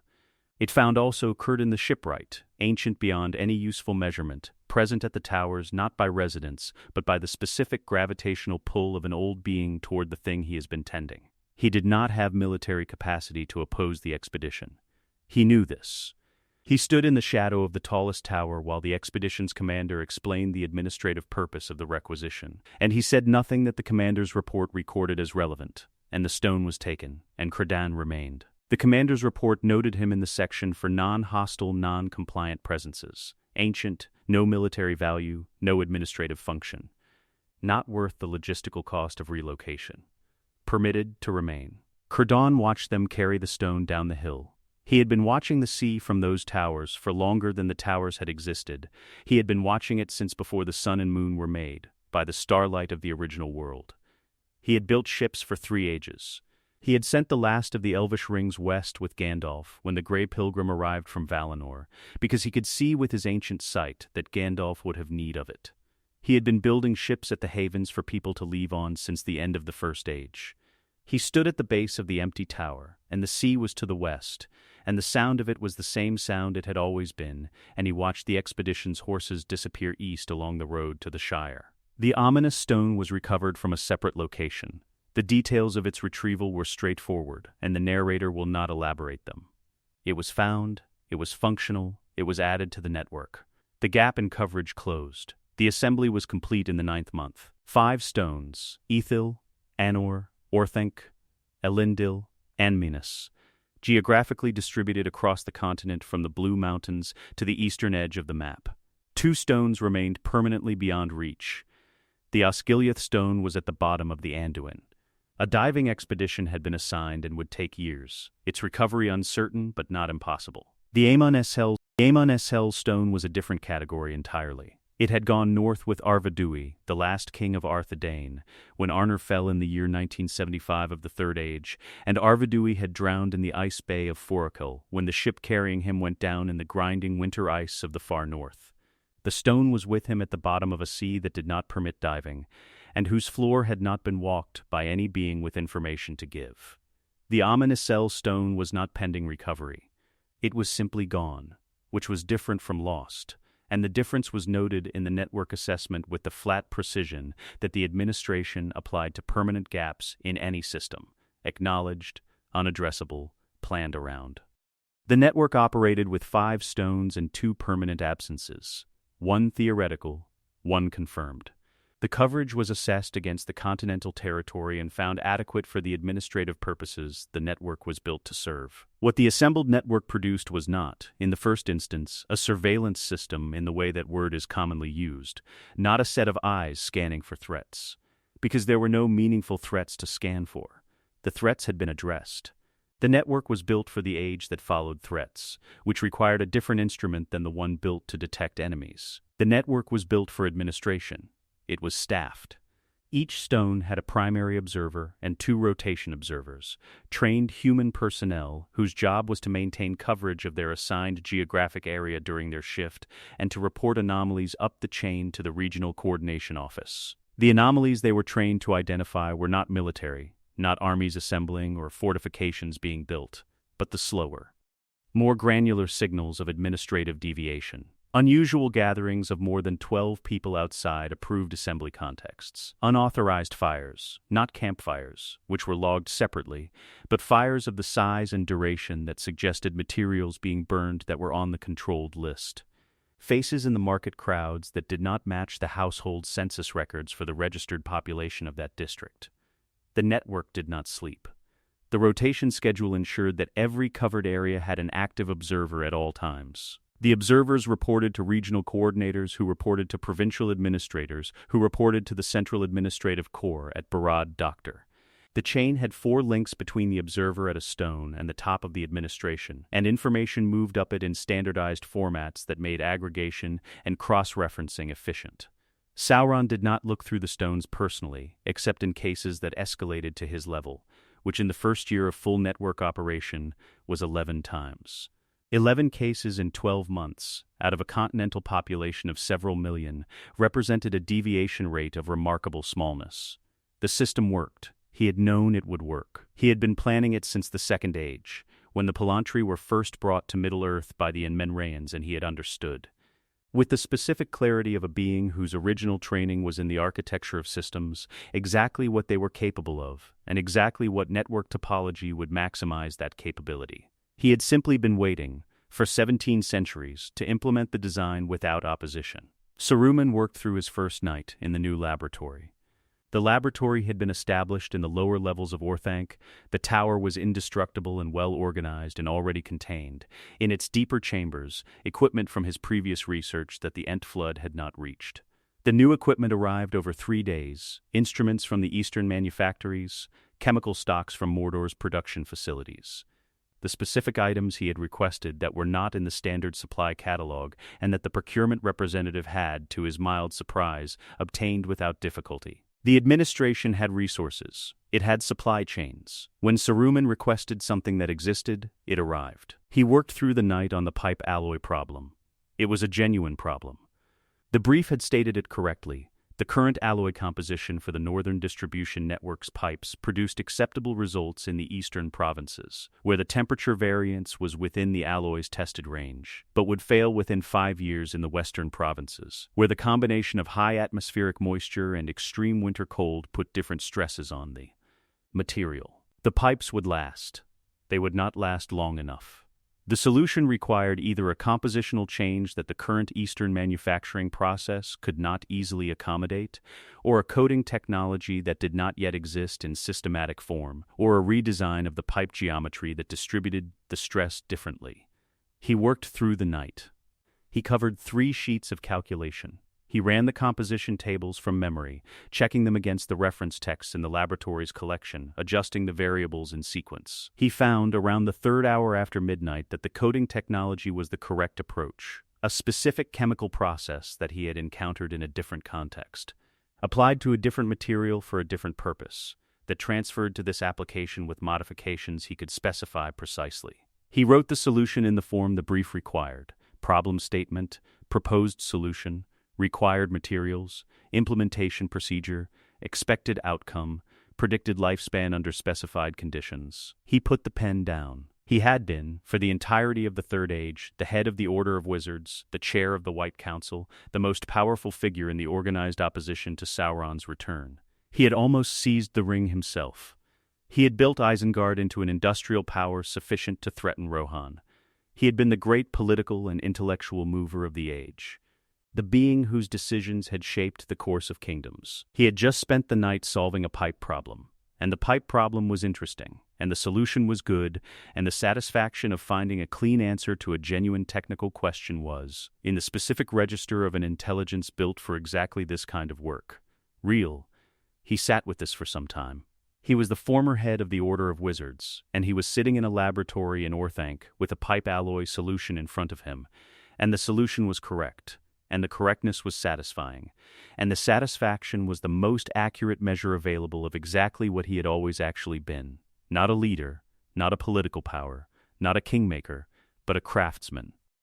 A very good craftsman who had spent an age pretending to be something larger, and who had now been correctly categorized and appropriately deployed, and who was, in the specific intellectual register that was his truest self, more at home in this laboratory than he had been in the White Council for the last 2 centuries. This was the worst thing that had ever happened to him.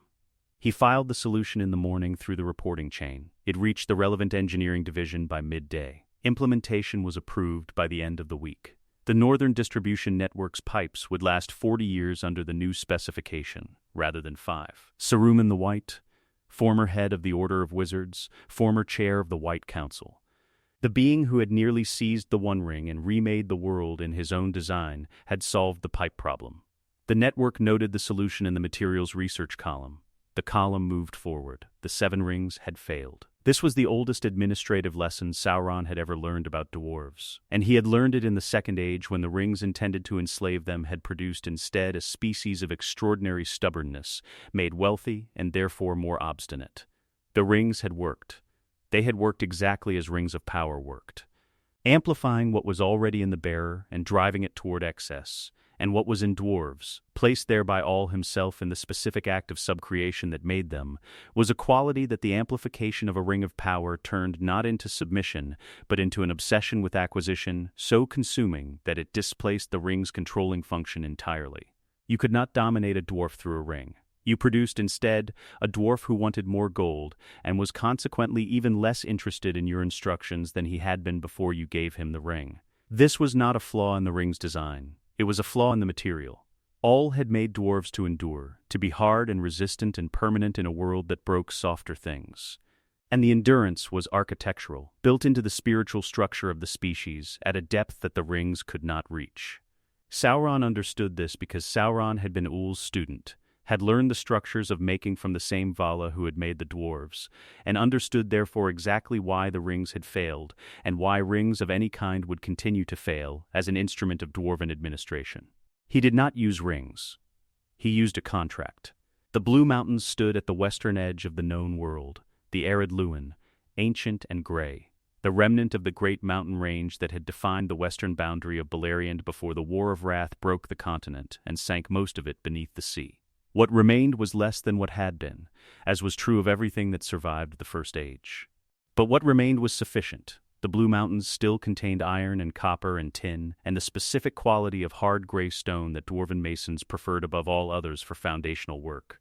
The Blue Mountain dwarves were several houses, historically contentious with each other, currently unified by the specific pressure of living in the only dwarven population center that had not been directly involved in the War of the Rings' conclusion and had therefore survived with its infrastructure intact.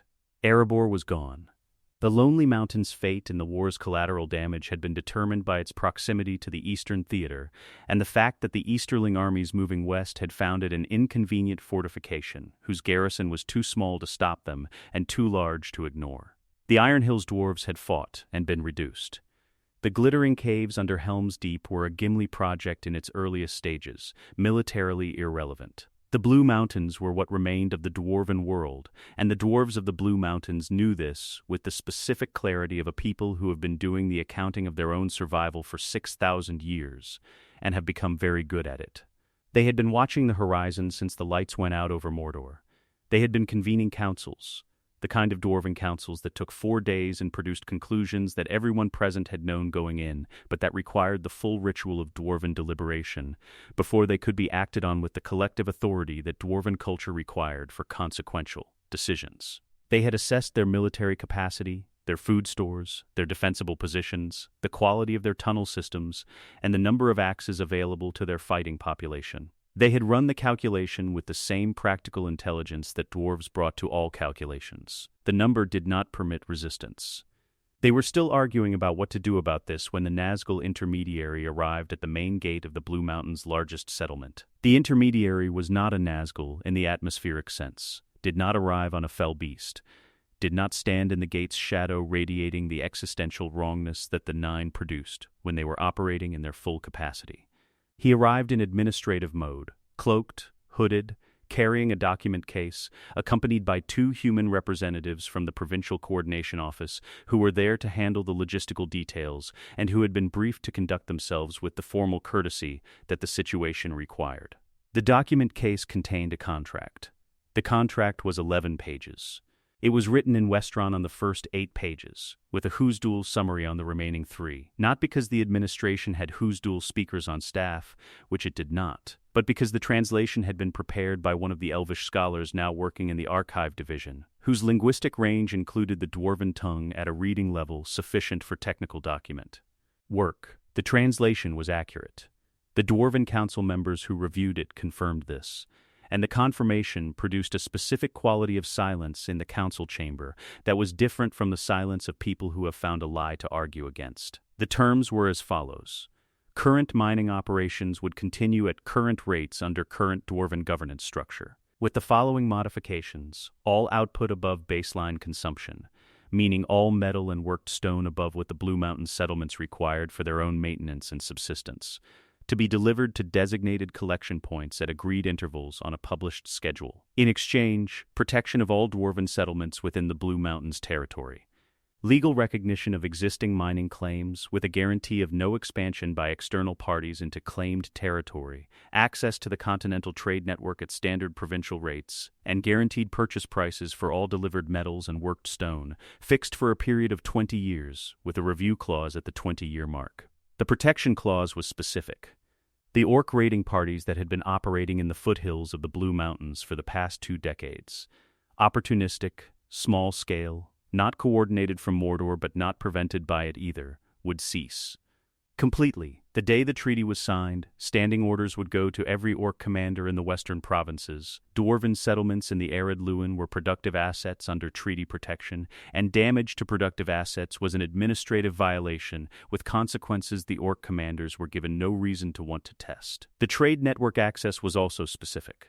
The Blue Mountain Dwarves had been operating for the past century in a regional market limited by the collapse of the northern trade routes.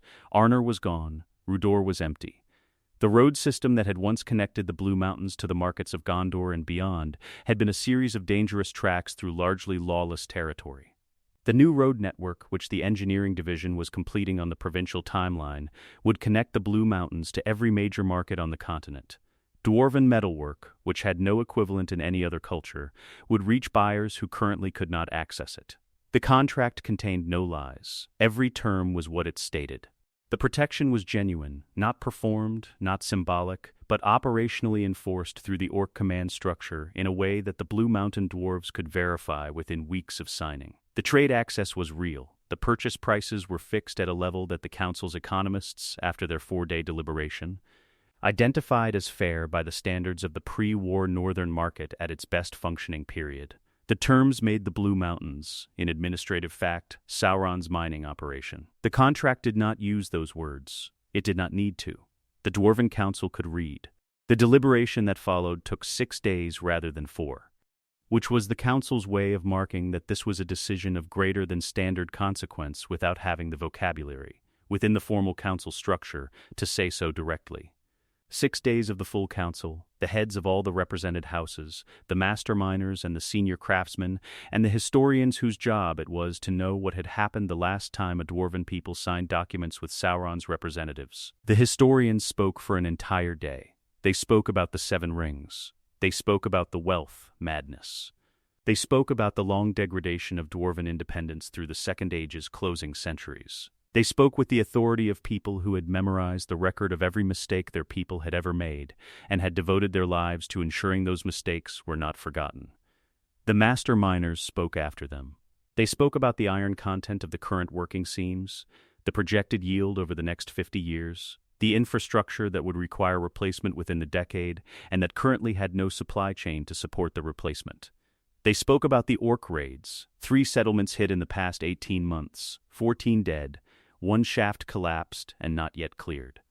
They spoke about the children in the nursery levels who had not been outside the mountain in 6 weeks, because the surface approach was not considered safe. The contract sat on the council table for 6 days. On the morning of the 7th day, the council head, a woman of the House of Baron, whose family had been mining the Blue Mountains since before Beleriand fell, picked up the pen. She did not speak before she signed. There was a tradition in Dwarven Council practice of stating the reasoning for a decision aloud at the moment of its formalization, a practice that went back to the founding conventions of the Dwarven Halls, when All himself had been understood as witness to every significant decision of his people. She did not invoke the tradition. She signed the document in silence and passed the pen to the council member on her right, and the pen went around the table until all of the required signatures were present. The historians noted the silence. They did not comment on it. Some forms of statement do not require words, and this was one of them. The silence at the moment of signing was its own record. Its own acknowledgement of exactly what the pen was doing and what it cost to do it, and it went into the historian's account of the day as a silence rather than an absence, which is the difference between a record that is honest and one that is merely accurate.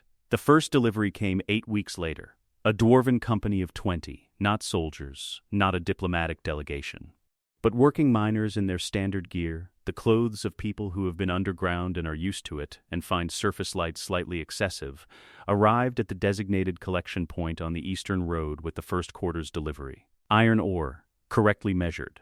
Worked copper in the specified grades, correctly packed in the specified containers. A small quantity of worked silver that the contract had not required, but that the delivery manifest listed as a supplementary goodwill provision at standard rates, which the administration was obligated by the contract's terms to purchase at the fixed price. The ledger keeper at the collection point was a young man from the Gondorian Administrative Corps, 3 months into his assignment. Still learning the forms. He received the delivery according to the protocol, checked each item against the manifest, weighed the ore against the contract specification, examined the copper grades against the quality standard that had been established in the contract's appendix. He found everything correct. He signed the receipt form. He gave the Dwarven company their copy. The transaction took 40 minutes. Neither party spoke except to state figures. The ledger keeper stated the weight of the iron ore. The Dwarven delivery captain confirmed it. The ledger keeper stated the copper grade assessment. The Dwarven delivery captain confirmed it. The ledger keeper stated the total against the contract's fixed price schedule. And the Dwarven delivery captain produced the receipt that confirmed the collection point's obligation to process payment through the provincial banking system within the standard 30-day window. They worked through the manifest in order. Every item was correct. Every weight was accurate. Every grade met specification. The paperwork was in order, the Dwarven paperwork, specifically, which had been produced with a precision that suggested the people who had prepared it were not interested in providing any ground for dispute, were not interested in any interaction with the administrative system beyond the exact technical compliance that the contract required, and no more. The ledger keeper signed the final receipt. The Dwarven delivery captain took it. He looked at it for a moment, not checking it. The checking had been done, and then folded it along the standard crease and put it in the document case he was carrying, and closed the case. He turned and walked back toward the Blue Mountains without another word. The ledger keeper watched them go. He was 23 years old, from a town in the Gondorian Midlands, and he had grown up hearing the old stories of dwarves the way everyone in Gondor grew up hearing them. The songs of the Noglamer, the friendship of Gimli and Legolas, the battle of 5 armies, the ancient dignity of a people who had been in the mountains since before men existed, and who had their own relationship with the deep places of the world that no other culture shared or fully understood. He had just processed their first quarterly delivery in 40 minutes of stated figures and confirmed weights. He filed the receipt in the collection point's records. He updated the provincial supply manifest with the new inventory figures. He sent the payment authorization through the standard channel. The paperwork was correct. The delivery was correct. The contract was functioning exactly as specified by all parties. In the Blue Mountains, the mines continued to operate. The shafts went down into the dark, and the dwarves who worked them went down with them, into the specific quality of underground silence that only exists where the stone is very old and very deep and has been cut by people who understand it. The ore came up. It was measured. It was packed. It was delivered at the specified intervals to the specified collection points with the specified documentation. The dwarves of the Blue Mountains had been, for 6,000 years, a people defined by the relationship between their hands and the stone, and the things they made from the stone. A relationship that was not, in any register available to the administrative system, a transaction. It was a theology. The stone was all's work, and they were all's people, and the work they did in the stone was their participation in the act of making that all had begun before the world had its current shape. The contract's appendix had a category for quality grading. It had a category for weight specification. It had a category for delivery schedule and payment terms and dispute resolution procedure. It did not have a category for theology. The first delivery was correct in every particular. The weight was right, the grade was right, the paperwork was in order. Everyone went home. He had done this before. The institutional memory was complete and retrievable, not as recollection. Which implies the passage of time and the softening that time produces in the record, but as operational knowledge, the way a craftsman retains the procedure for a technique he has not used in centuries. He had built the temple in Enmenor in the last decades of the Second Age, had overseen the conversion of a people whose native religion was the cleanest monotheism in the history of Middle-earth. One god, Ilvatar, the one who was, who made the music, who is into a people who sacrificed human beings in an enclosed flame to a power they had been taught to call greater than Ilvatar, because it was older than Ilvatar's love and would outlast Ilvatar's patience. The conversion had taken 40 years. He had been working against a tradition thousands of years deep. against a people of exceptional intelligence and cultural confidence, in a body that could still appear beautiful, with the full resources of charm and seduction and the slow, patient social mechanisms of influence available to him. It had taken 40 years. He had none of those tools now. The body that stood in the administrative capital of what had been Minas Tirith could not appear beautiful. Charm was not a mechanism available to a form that expressed, without apology or disguise, the totality of what he actually was. Seduction required the creation of false categories in the listener's mind, required them to believe that the thing being offered was other than what it was. He did not need any of it. The difference between In Menor and now was the difference between a project and a conclusion. In Menor he had been building toward a position of power he did not yet hold. Now, he held it. The religion he was installing was not a mechanism for achieving dominance. It was an explanation for dominance already achieved, a framework for organizing the psychological fact of total authority into a structure that populations could live inside, without the specific madness that comes from power that has no account of itself. People required an account. This was the one thing Sauron had learned from Morgoth's failure that Morgoth himself had never understood. Raw power without theology produced not submission but a specific kind of desperate resistance that had no rational basis and therefore could not be addressed rationally. People who knew only that they were dominated without reason would find reasons of their own. And the reasons they found would be the most dangerous kind, not political, not military, but the reasons of people who have decided that the situation they are living in is cosmically wrong, and that this wrongness gives them permission to do things that rational self-interest would forbid. He needed them to believe the situation was cosmically right. The theological structure he installed was three-tiered, and the tiers were engineered to address three different populations with three different relationships to the question of why the world was as it was. The first tier was for the general population. The farmers, the mill workers, the craftsmen, the administrative clerks, the people who experienced the Iron Order primarily as a set of quotas and schedules and distribution systems and mandatory ceremony attendance. For them, the theology was simple and structurally familiar. There is a great power, greater than the Valar who had abandoned Middle-earth at the moment of its greatest need, greater than the kings who had failed, and the wizards who had miscalculated, and the heroes who had marched to Mordor and not returned. This great power is Morgoth, Melkor the Elder King, the being who was before the world, who understood from the beginning that Ilúvatar's design was not sufficient for the world it was trying to create. Morgoth's gift to the world was truth, the truth that power and not love was the organizing principle of existence, and that a world organized around that truth was a world that worked. The evidence for this theology was not argued. It was demonstrated. The world was working. The roads were maintained. The food was distributed. The crime was down. The mills were running. Every visible, measurable, daily experienced feature of the population's lives was more organized, more predictable, and more reliably functional than it had been under the old order. The theology did not need to make a case. The case made itself, every morning, in the quality of the food distribution and the absence of the orc raids that had plagued the foothills for decades, and the fact that the roads no longer had the specific danger of the unwatched stretch between two towns where things happened that no one reported.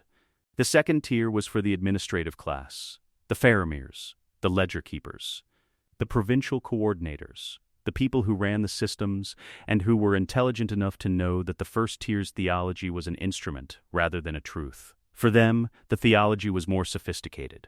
Morgoth as the cosmic principle that Ilúvatar's music could not contain, the dark note that gave the music its depth, the dissonance without which the harmony would be merely pleasant rather than meaningful. This was not falsifiable. It was also not, in any strict logical sense, false. Tolkien's own texts established that Morgoth's discord had been woven into the music by Ilúvatar's response to it, that the world contained Morgoth's themes as part of its fundamental structure.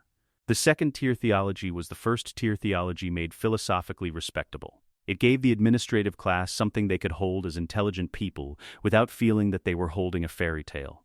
The third tier was for Sauron. He was the Lord of the Earth. Morgoth was in the void. The religion served his purposes and not Morgoth's will. Because Morgoth no longer had a will that operated in the physical world. He was the high priest of a god whose property he had effectively inherited, and he experienced this not as irony. Irony required a relationship to expectation that was not part of his cognitive structure, but as the most efficient available use of existing ideological infrastructure. The Morgoth worship in Menmir had created a template. He was running the template. The fact that he was simultaneously the template's administrator and its ultimate object of devotion was not a contradiction. It was a vertical integration. The temple was built in the courtyard of the fountain, adjacent to the bowl of flame that had replaced the white tree, not instead of it. Adjacent, the flame was the altar. The temple was built around it, not a structure that enclosed the flame, because the flame did not require enclosure, but a structure that organized the space around it into the geometry of ceremony. Columns of black stone from the Mordor quarries, set at intervals that the temple's architect. A man from the eastern provinces with 2 decades of ceremonial architecture in the New Order's predecessor states had calculated to produce the precise acoustic properties required for the ceremony's choral elements. A floor of dark granite, polished to a reflective surface. No roof. The sky above was the ceiling, which served 2 purposes. It admitted the smoke from the flame, and it left the congregation exposed to the weather, which the administrative philosophy of mandatory ceremony had identified as operationally useful. People who are cold and rained on during religious observance remember the observance differently than people who are comfortable. The ceremony was conducted in black speech. This was not a practical decision. Black speech was not a language that the population of the former Gondor spoke or had any prior exposure to, and the ceremony's effectiveness as a communication of theological content was therefore zero. It was an administrative decision. The ceremony was not designed to communicate theological content to the congregation. It was designed to produce, in the congregation, the experience of participating correctly in a structure they did not fully understand, but that was clearly larger than they were. The unfamiliar language served this purpose more efficiently than a familiar one would have. Words you understand produce critical distance. Words you do not understand produce the specific vulnerability of a person standing inside something they cannot read, responding to cues, because the cues are all they have to respond to.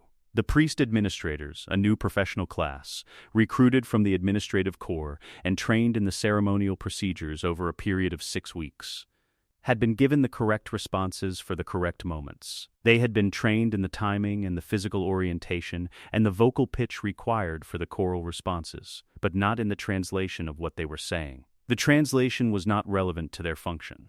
Their function was to model correct participation for the congregation. The congregation watched them and followed. The first full ceremony was held in the 43rd day after the administrative transition. Attendance was mandatory. The mandatory status had been communicated through the district supervisors to the household census records. Every registered household in the city had received a notification of the ceremony date, time, and location, along with the attendance requirements and the documentation that the district supervisor would be checking against the following morning. The notification did not describe consequences for non-attendance. It described the follow-up process. Households not present at the ceremony would receive a welfare check from the district supervisor to ensure that non-attendance was not the result of illness or other difficulty requiring administrative support. The support, when offered, was the kind that came with a district supervisor and a compliance record. Every registered household sent at least one representative.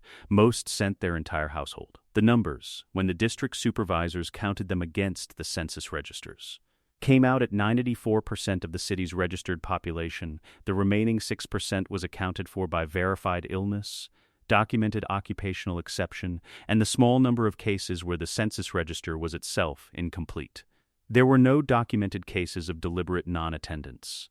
If there were undocumented cases, people who chose to be elsewhere and whose absence was masked by a cooperative neighbor or an error in the district register, they did not appear in the record. The record showed 94%. The courtyard was full. The people of the former Gondor stood in their pre-assigned rows. The assignment had been distributed with the attendance notification, organized by district and household number, which meant that each household knew exactly where to stand, and the entire congregation could be placed and checked against the register with administrative efficiency. They were cold. The morning had produced the specific gray quality of late autumn in Gondor, the kind of morning where the cloud cover is complete and the light has no angle, and the air is not quite cold enough to see your breath, but is cold enough to be constantly reminded that it is not warm. The ceremony was scheduled for 1 hour. The priest administrator in the primary position, a young man, 28, from the mid-level administrative corps, who had learned his role in 6 weeks with the specific diligence of someone who understood that performing it correctly was not optional, began the ceremony at the appointed time. He spoke the opening invocation in black speech with the correct pronunciation and the correct rhythm, because he had practiced it until the pronunciation and rhythm were automatic, which was the only way to perform a ceremonial text in a language you don't understand correctly enough to catch your own errors.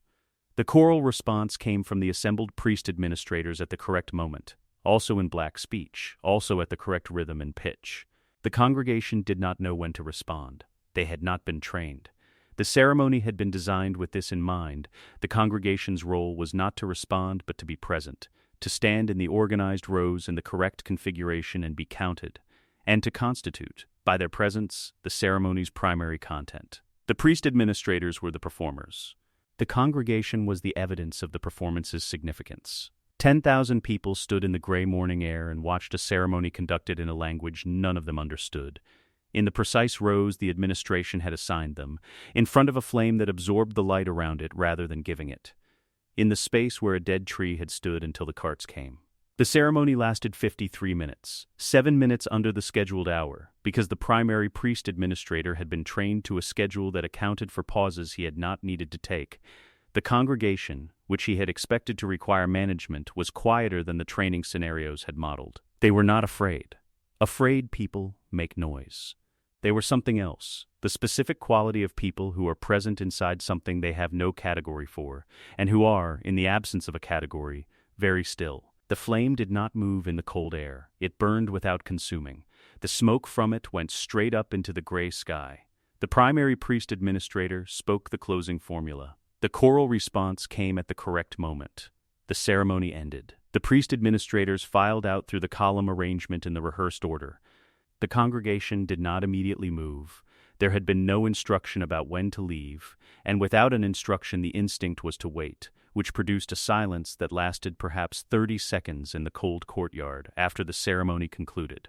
10,000 people standing in their organized rows in the space where the white tree had been.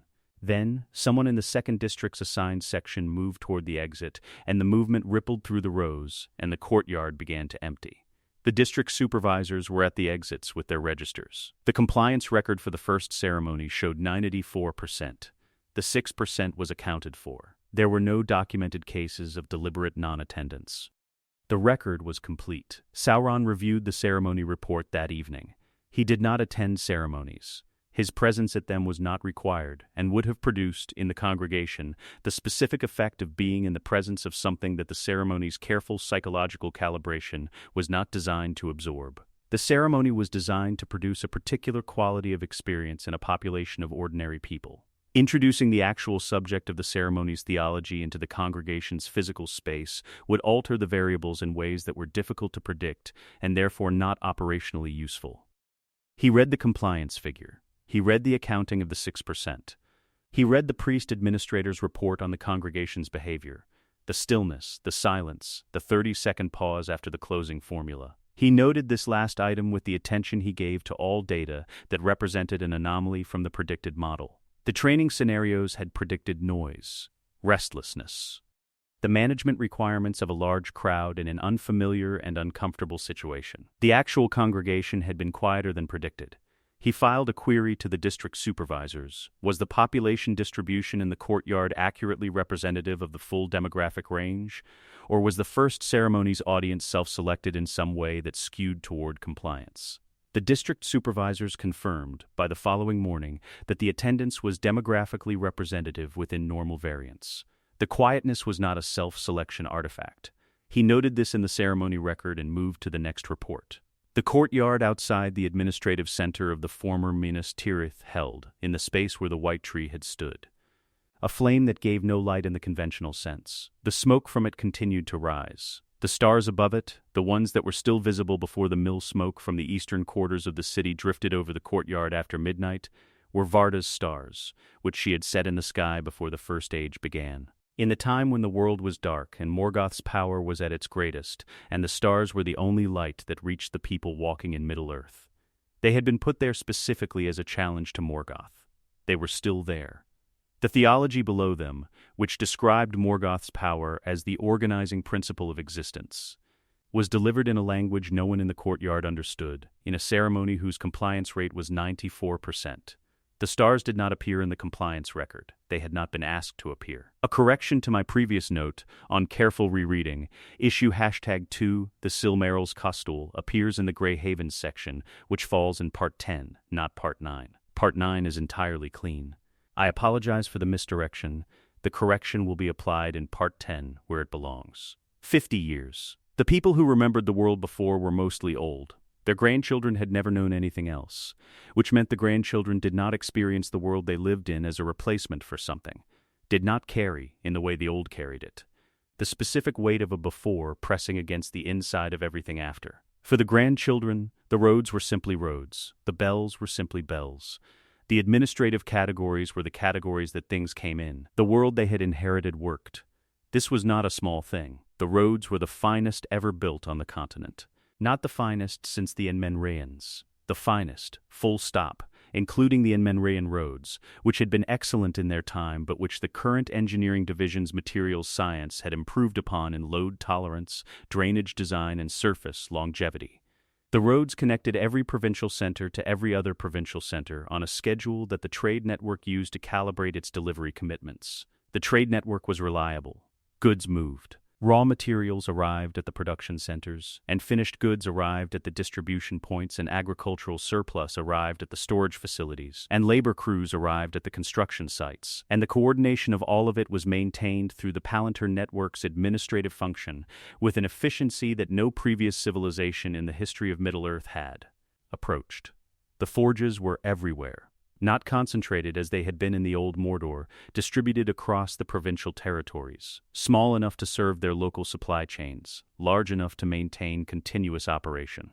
The smoke from them changed the quality of the sky over the production regions, a permanent haze at the horizon, a reddening of the night sky above the cities. A dimming of the twilight that was not darkness, but the specific quality of light that exists when the air between you and the sky is full of the residue of things being made. You could still see the stars from the cities. You had to look through something to see them.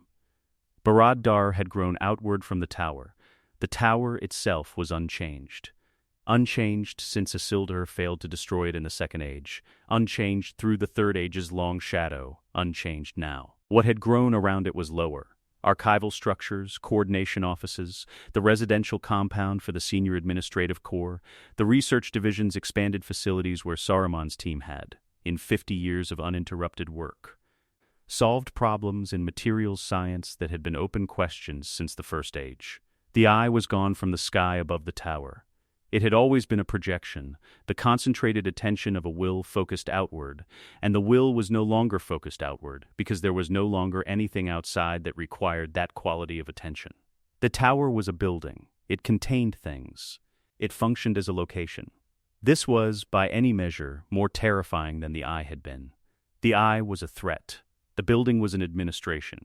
He was reviewing the provincial reports when the anomaly appeared. He did not sit idle. He had never sat idle in the entirety of his existence, and the 50 years of the Iron Order had given him, for the first time since the Second Age, the conditions under which his actual nature could operate without opposition, the total attention, distributed across every system simultaneously, that he had always been capable of, and had spent 3 ages of the world being prevented from applying at full scale.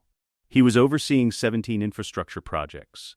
He was maintaining the Palantir monitoring network's staffing and coverage assessment. He was reviewing a proposal from Saruman's division about a new alloy application that had implications for the northern distribution system's next expansion phase. He was corresponding with the provincial agriculture coordinators about the projections for the coming season's quota adjustments. He was doing what he had always intended to do, running everything. The anomaly was in the Category 3 agricultural settlement reports from the former Eastfold. A child, 12 years old, household 7F3901, repeatedly observed outside her designated residential zone after the evening meal period. The observation came from the Palantir secondary scan, routine coverage. The standard pattern recognition that the monitoring staff ran against the settlement's camera zones each evening as part of the compliance sweep. The pattern had appeared 3 times in the reporting period. The administrative follow-up protocol was clear. Contact the household's district supervisor. Note the pattern in the compliance record. Recommend household counseling on schedule adherence. He initiated the protocol. He filed the notation. He moved to the next report. The The town had no name in the administrative record. It had a name. It had been called Aldburg, which meant Old Fortress in the language of the Mark, a name given by people who had looked at the earthwork on the hill above the settlement and decided that the most honest thing to call a place was the thing it actually was. The people who still lived there still called it Aldburg, in the specific way that populations retain local names in parallel with official designations, not as resistance, but as habit, the kind of habit that is so old it does not feel like a choice. The administrative record called it Category 3 Agricultural Settlement 7F, which was the designation assigned by the provincial classification system based on population size, production profile, and geographic position in the former Rohan supply network. 15,000 people. 6 months into the new order. Crime down 94% from pre-administration levels. Food distribution within optimal parameters. Ceremony compliance at 91%, slightly below the provincial average, flagged for monitoring but not yet for intervention. The town looked, from the ridge above it, like a town. The buildings were the same buildings. The streets ran in the same directions they had always run, because streets in old settlements follow the paths of the people who first walked them. And the people who first walked here had made sensible choices about gradients and drainage and the direction of the prevailing wind. The market square was still a square. The well was still where it had always been. The mill on the stream at the settlement's eastern edge had been upgraded to the provincial standard, the same upgrade that had been applied across every milling installation in the western provinces, the same iron mechanism, the same steam apparatus, the same increase in output capacity, and its sound was therefore different from the sound it had made before, but it was still in the same place. Still on the same stream, still visible from the upper end of the market square on a clear morning. The town looked like a town. From the inside, it was a different category of thing. Her name was Mira. The administrative record had her as household 7F2847, female, adult, skill classification, textile production, assignment, Mill District Weaving Unit 3, compliance status, standard. She had been a weaver before the administration arrived, a private weaver, which meant she had worked in her own home on her own loom, producing cloth on her own schedule for buyers she had chosen, which was how weaving had worked in the Mark for as long as anyone's grandmother could remember. The loom was still in her house, because the administration had not removed looms. The administration had simply assigned her to the Mill District's weaving unit, which ran 12 weavers on a coordinated schedule producing cloth of specified grades for the provincial distribution system. She was good at the work. This had not changed. Her hands knew thread in the way that hands know things they have been doing since childhood. And the weaving unit's looms were larger than her home loom, and the thread grades were standardized rather than variable. But the fundamental thing, the movement, the reading of the tension, the specific adjustment that a skilled weaver makes 40 times an hour without consciously deciding to make it, that had not changed. She produced within the top third of the unit's output metrics. The unit supervisor noted this in the weekly productivity report. She woke at the 5th bell. The city's central bell system had been installed in the 2nd month of the administration, a network of cast iron bells mounted at intervals across the settlement, rung by the overnight administrative staff on a schedule that divided the day into operational periods. The 5th bell was the morning bell. It rang at the same time every morning, which meant that waking to it required no internal calculation, no assessment of the light or the quality of the air or the specific sound the birds made at different hours that people who wake without bells learn to read. The bell rang. She was awake. She dressed in the standard textile worker allocation, 2 sets, rotated. Laundered at the district facility on the day the household's laundry schedule designated. The clothes were well made. The administration's textile output was competent. The cloth was warm and durable and correctly sized, because the sizing system had been calibrated from the census data and the household allocation was based on the recorded measurements that the intake survey had collected in the first month. The clothes fit. They were warm. They were not hers in any sense that her hands could identify when she put them on, which was a different quality from wrong, and not a category she had a name for. The walk to the Mill District took 12 minutes on the route the administration had designated as the standard path for workers in her residential zone. Not the longest route, not the shortest. The route that produced the most efficient aggregate flow of workers from the residential zone to the Mill District without creating bottlenecks at the intersection points. She had walked it every morning for 6 months and knew every stone of it in the way you know a path that you did not choose. The weaving unit began at the 7th bell. She arrived before it. The walk had been timed at 12 minutes, and she had been given a 12-minute margin from the morning bell, which meant arriving exactly on time if she walked at the standard pace, which she did not. She had been arriving 4 minutes early since the second week, not because earliness was required or rewarded, because the 4 minutes before the unit began were the 4 minutes in, which the looms were not yet running, and the unit was not yet in its operational configuration, and the 12 weavers who would spend the next 10 hours in the same room had not yet sorted themselves into the focused, parallel work that the operational period required. 4 minutes in which people talked. Not about anything. Not in the way that talking about things produces information that could be filed and used. About the cold that morning, about the sound the Eastern mill had made in the night that woke the household 3 streets over, about the child who had fallen in the square and whether her knee was healing. About nothing. About everything that was not in any ledger. The operational period began at the 7th bell. The unit supervisor walked the looms at intervals. The productivity counts were recorded every 2 hours. The thread allocation for the day's specified grade was distributed from the supply room. The work was done. She did it well, because she was good at it, and being good at it was the one thing in the operational period that was still hers in any unambiguous sense. The meal period at midday was 30 minutes. The distribution point for her work zone was 2 streets from the weaving unit. The food was correct, she had not been hungry, in the nutritional sense, since the administration's distribution system had replaced the market. The caloric content of the midday allocation was appropriate for her labor category and her recorded body weight.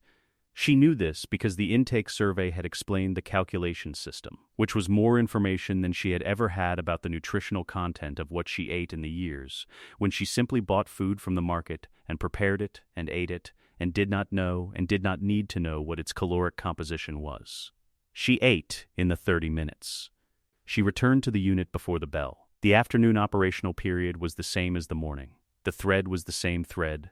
The loom was the same loom. Her hands did what they knew how to do, and the cloth came off the roller in the correct grade and the correct weight, and the supervisor's count at the end of the day put her in the top third again.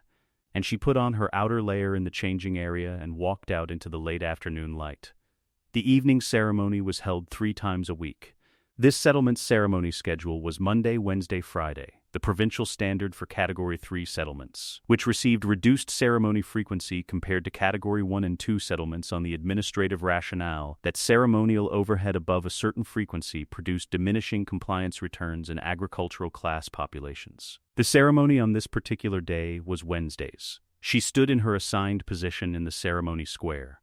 The ceremony lasted 40 minutes in Category 3 settlements, reduced from the 53 minutes of the capital's inaugural ceremony, because the provincial administration had reviewed the attendance data from the first month and determined that 40 minutes was the efficiency optimum, long enough to constitute a ceremony with meaningful psychological weight, short enough that the agricultural labor population did not arrive at the following morning's work bell with the specific quality of tired that reduced next-day productivity by measurable margins. The priest administrator spoke the opening formula in black speech. The choral response came at the correct moment. She stood in the cold and watched the flame in the ceremony square's central bowl. A smaller bowl than the capital's, proportionate to the settlement's classification, but the same design, the same black iron, the same quality of light that was not light. She watched it for 40 minutes. She said the responses she had been given at the correct moments. She did not think about what they meant because she did not know what they meant, and the not knowing was not, by this point in the 6th month, an active state. It had settled into the background of the ceremony the way unfamiliar noise settles into background when it is consistent enough, not forgotten, not resolved, simply no longer requiring active processing.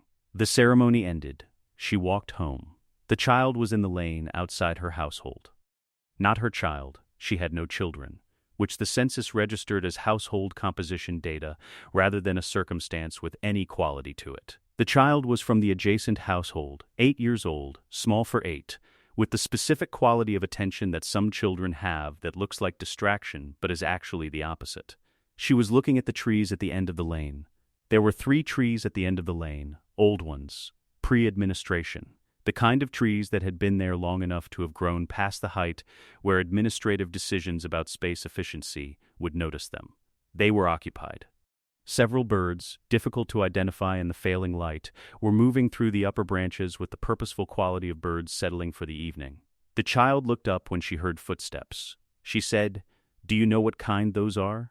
She looked at the trees. The light was going, and the birds were in silhouette, and she had never been the kind of person who knew bird names from silhouettes in failing light. She said, "I don't know. Some kind of," she considered. "Some kind that makes that sound." They listened. The sound was a specific combination of contact calls, the birds communicating their positions to each other in the last of the daylight. The child said, "I think they might live here. I see them every evening." She said, "Then they probably live here." The child considered this as a satisfying conclusion, which it was. They stood together in the lane for the remaining portion of the 4 minutes, not talking, watching the birds in the trees at the end of the lane settle into whatever configuration birds use for the night. Then the child's household bell rang, the internal bell, the one the families had set themselves to the administrative schedule's evening meal period, and the child went inside, and she went inside, and the lane was empty, and the birds were in the trees. She ate the evening allocation. She slept at the designated period. The administrative report on Category 3 Agricultural Settlement 7F, covering the 6th month of operation, was submitted by the district supervisor to the Provincial Coordination Office 3 days later. It was 4 pages, in the standard format, organized by the standard categories. Crime, down 94% from pre-administration baseline. Mechanism, Palantir secondary coverage of the Market Square and Main Street, supplemented by Orc Patrol rotation on the standard perimeter schedule. Notable incidents, 2. Both resolved at the district supervisor level, neither required provincial escalation. Food distribution, within optimal parameters. Caloric delivery to all registered households within the specified range. No documented cases of nutritional deficit. Quarterly review recommended for household 7F1203, whose registered body weight data showed a variance from the intake survey that suggested either measurement error at intake or significant physical change since registration. Production output, Textile Unit 3 had produced at 107% of the monthly quota. The unit supervisor had flagged 2 workers for commendation consideration. Household 7F2847 was listed as one of them. Ceremony compliance, 91%, noted as below provincial average, recommended for monitoring. The report was 4 pages. It was accurate in every particular. Every figure was correct. The district supervisor had done competent work and the report reflected it. It did not mention the 4 minutes. Not because the 4 minutes had been observed and excluded. The Palantir secondary scan did not cover the lane outside household 7F2847, which was a residential lane below the coverage threshold. Not because someone had decided the 4 minutes were not relevant. They were not relevant because there was no form on which they could be relevant. No category that a 4-minute conversation about birds in failing light could be filed under. No column in the provincial reporting structure that registered the existence of a moment that was, in the strict accounting of everything the administration measured. Nothing. Not a gathering. 12 people or more constituted a gathering. There were 2. Not unauthorized. There was no ordinance against standing in a lane. Not a compliance deviation. Both household members had attended the Wednesday ceremony. Both were current on their quota obligations. Both had clean compliance histories. It was not in the report. The report moved up the chain. The provincial coordinator reviewed it against the benchmarks and noted the ceremony compliance figure for monitoring. The remaining figures were within parameters. The report was filed. In the lane outside household 7F2847, the birds were in the trees again the following evening. The child came out and looked at them. She did not come out that evening. The production quota for the following day was higher than the standard, a temporary increase flagged in the weekly unit briefing, and she had gone to sleep early. The child looked at the birds for a while. Then the household bell rang, and she went inside. The trees were still there. The birds were in them. The administrative record did not contain them. This was not a suppression. It was simply the edge of what the record was built to hold, the boundary of the system's attention, accurate to everything it was designed to see, ending precisely at the point where the 4 minutes began. She had found the ridge in the 3rd week after the evening meal periods were extended by 15 minutes in the summer scheduling adjustment. 15 minutes was enough. The ridge was above the settlement's eastern edge, not far, not a journey, simply higher than the rooftops, high enough to clear the haze from the mill 3 valleys over when the wind was from the west. She had gone up the first time because the path was there, and she had 15 minutes, and she was 12 years old, and the path went upward, and upward paths are for following. The stars were there. She had seen stars before, everyone saw stars. The haze was not a ceiling, the stars were visible from the settlement on clear nights. But from the ridge the haze was below rather than above, and the stars had a quality she had not encountered from the settlement's lanes in Ceremony Square and the walk between home and the mill district. They had a quality of being present rather than merely visible. She went back the next evening. And the next. She did not know the names. She had not been taught the names. The old Elvish star names that Varda had given them in the original world were not in the administrative curriculum, which covered the languages and knowledge categories relevant to provincial life, and the Elvish names were not relevant to provincial life, and were therefore not in the curriculum. The stars above the ridge had no name she had been given. She gave them her own, not ceremonially, not with any sense of occasion. In the way that a child alone in the dark with something large and nameless gives it a name, because naming is the first thing you do with something you want to keep. The one that was low on the eastern horizon and appeared first each evening, she called it the early one, because it was always early. The cluster that she could find only by looking slightly sideways, that disappeared when she looked directly at it, she called it the shy one, which seemed accurate. The very bright one nearly overhead, which had a slight bluish quality different from the others, she called it cold. These were not poetic names. They were the names of someone who was paying attention and had no other vocabulary to pay attention with. She did not tell anyone. Not from secrecy, there was no ordinance against naming stars. The concept was not in any administrative category she had encountered. She didn't tell anyone because it was hers. In the entirety of her day, which was organized from the fifth bell through the evening meal period by structures that other people had designed for purposes that included her as a unit of production and a census entry and a ceremony attendance figure. This was the one thing that was organized by nothing except her own attention. The stars had her names. The ledger had her household number. These were not the same thing, and she knew it in the way that 12-year-olds know the things that matter before anyone has explained why they matter. She stayed until the chill drove her back inside. Longer than she had planned. The mill in the valley below ran through the night, because the night shift schedule maximized the equipment's operational hours, and maximizing the equipment's operational hours was a column in the production report. Its light was visible from the ridge, orange, constant, the specific quality of industrial light that does not flicker, because it is not fire in the ordinary sense. It did not reach the ridge. From the ridge, it was simply a light below, and below was not where she was looking. The protocol the administration had initiated would reach the district supervisor within the standard processing window. The district supervisor would schedule the household counseling appointment within the required time frame. The compliance record would be updated. The pattern would be addressed. The world ran perfectly without interruption, without a gap in the systems that anyone standing inside them could point to and say, "Here, this does not work. This is the place where the argument against the whole can be made." There was no gap. There was only a child on a ridge with her own names for the stars, standing in the dark above the haze. In the few minutes between the end of the meal period and the chill that drove her back inside, in a world that had no administrative category for what she was doing and therefore did not know she was doing it, and therefore could not stop it, and therefore had not stopped it and had not stopped it for 50 years, in every settlement on the continent where there was a path that went upward, and a child with 15 minutes and the particular quality of attention that some children have that looks like distraction but is the opposite. The stars she named did not appear in any ledger. They would not appear in any ledger. She would give them to her children someday if she had them, and the names would change slightly in the transmission, because names do.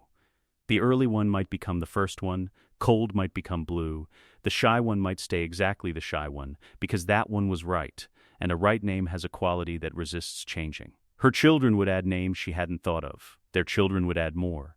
The names would accumulate in the way that things accumulate when they are passed from person to person outside the administrative record, not filed, not indexed, not retrievable by any network of stones, belonging entirely to the chain of people who had chosen to give them.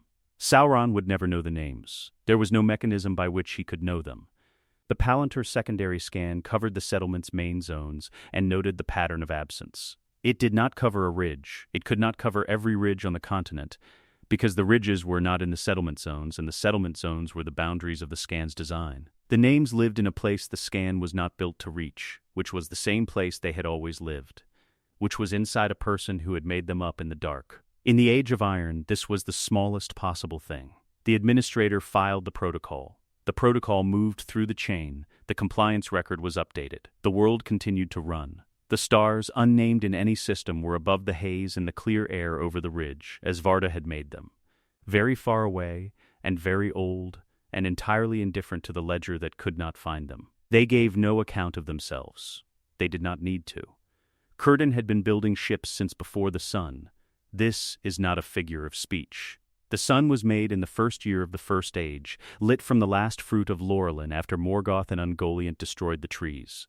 Carried across the sky for the first time by Arion on the day the world changed from a world of starlight into a world of day and night. Círdan had been alive before that. He had been building ships by starlight, in the original world, for people who needed to cross water, and who came to him because he understood water and wood and the relationship between them in a way that no other being in Middle-earth had ever replicated. He was the oldest thing still present at the Grey Havens in the 15th year of the Iron Order.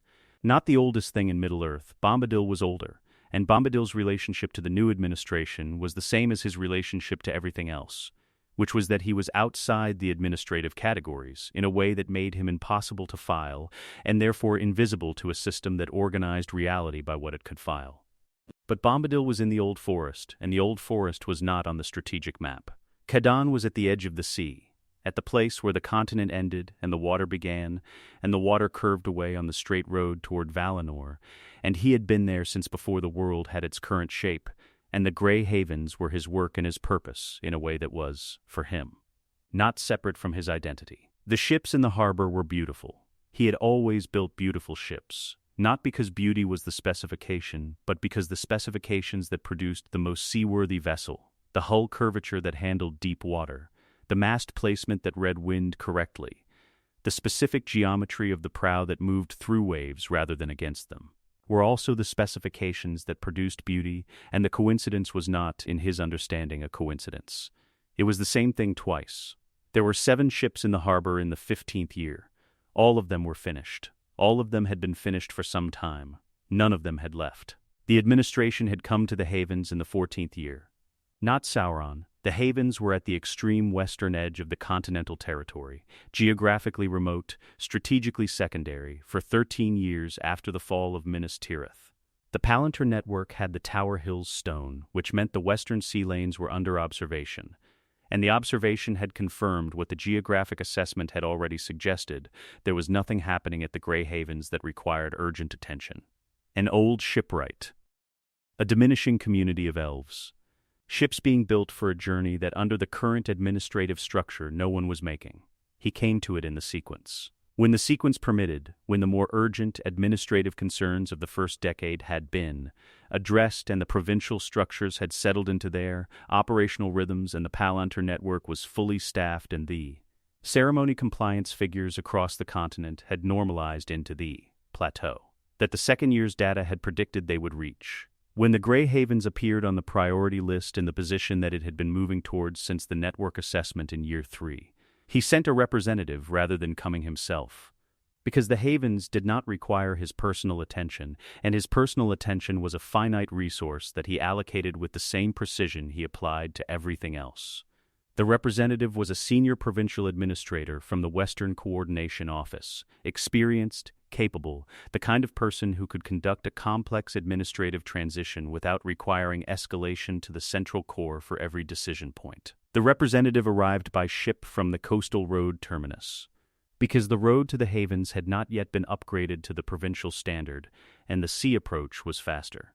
He arrived on a gray morning in the first month of the 14th year, and found the harbor exactly as the Palantir reports had described it. 7 ships, finished and beautiful, sitting in the still water of the harbor with their lines tied to the dock and their sails furled, and the specific quality of objects that have been ready for a long time. Círdan met him on the dock. He was not what the representative had been briefed to expect. The briefing documents had described him as ancient, as significant as the last of the First Age elves remaining in Middle-earth's active geography, all of which was accurate, and none of which had prepared the representative for what ancient actually looked like in a being who had been alive since before the sun. He was not aged in any physical sense. He was simply, present in a way that made the dock feel like a location within him rather than a place he was standing on. The sea behind him was part of the same presence. The ships were part of it. The morning light on the water was part of it. The representative delivered the administrative notification with the professional courtesy he had been trained to maintain in all stakeholder interactions. The Grey Havens would be placed under provincial administrative oversight, effective immediately. All maritime departures from the harbour would be registered, reviewed, and approved through the Provincial Coordination Office. The review process would ensure that all departures complied with the Continental Travel Administration framework established under the Iron Order's third-year ordinances. Corden listened. He said nothing during the delivery. He said nothing after it, for long enough that the representative's training, which covered awkward silences in administrative meetings as a negotiation dynamic to be managed, briefly suggested that something needed to be said to move the interaction forward. Then Círdan turned and looked at the 7 ships in the harbour. He looked at them for the same length of time that Sauron had looked at the white tree in the courtyard of the fountain, not from similarity of purpose, but because both were beings for whom attention was a complete act, and the ships required his complete attention in that moment. He had built each of them. He knew each one by its specific character, the differences in the wood grain, the particular curvature of this one's hull versus that one's, the mast height he had adjusted on the third ship after reviewing how the second one handled the western swell. He knew them the way a father knows children, and the knowing was not a metaphor. He turned back to the representative. He said, "I understand." The representative noted this in his meeting record as initial compliance. No formal objection raised. The sea longing was not a metaphor, and it was not a mood. Tolkien's texts describe it as a physical condition, the specific yearning toward the west that became, for elves who had seen or heard of Valinor, an increasing presence in the body and the mind as the ages passed. For elves born in Middle-earth who had never crossed the sea, it was a direction more than a memory, the feeling of west as a pull rather than a location, the way a compass needle is pulled rather than pointed. For elves who had been in Valinor and had returned, the Noldor exiles, the beings of the First Age who had crossed the ice or sailed the ships and had known Valinor's light before Morgoth destroyed the trees. It was a homesickness for a place that still existed, lit by the Valar's presence and the specific quality of a land that had been made for the children of Ilúvatar to live in without the weight of the mortal world's accumulation. The boats were in the harbour. The harbour was 20 miles from the furthest inland Elvish settlement in the western region.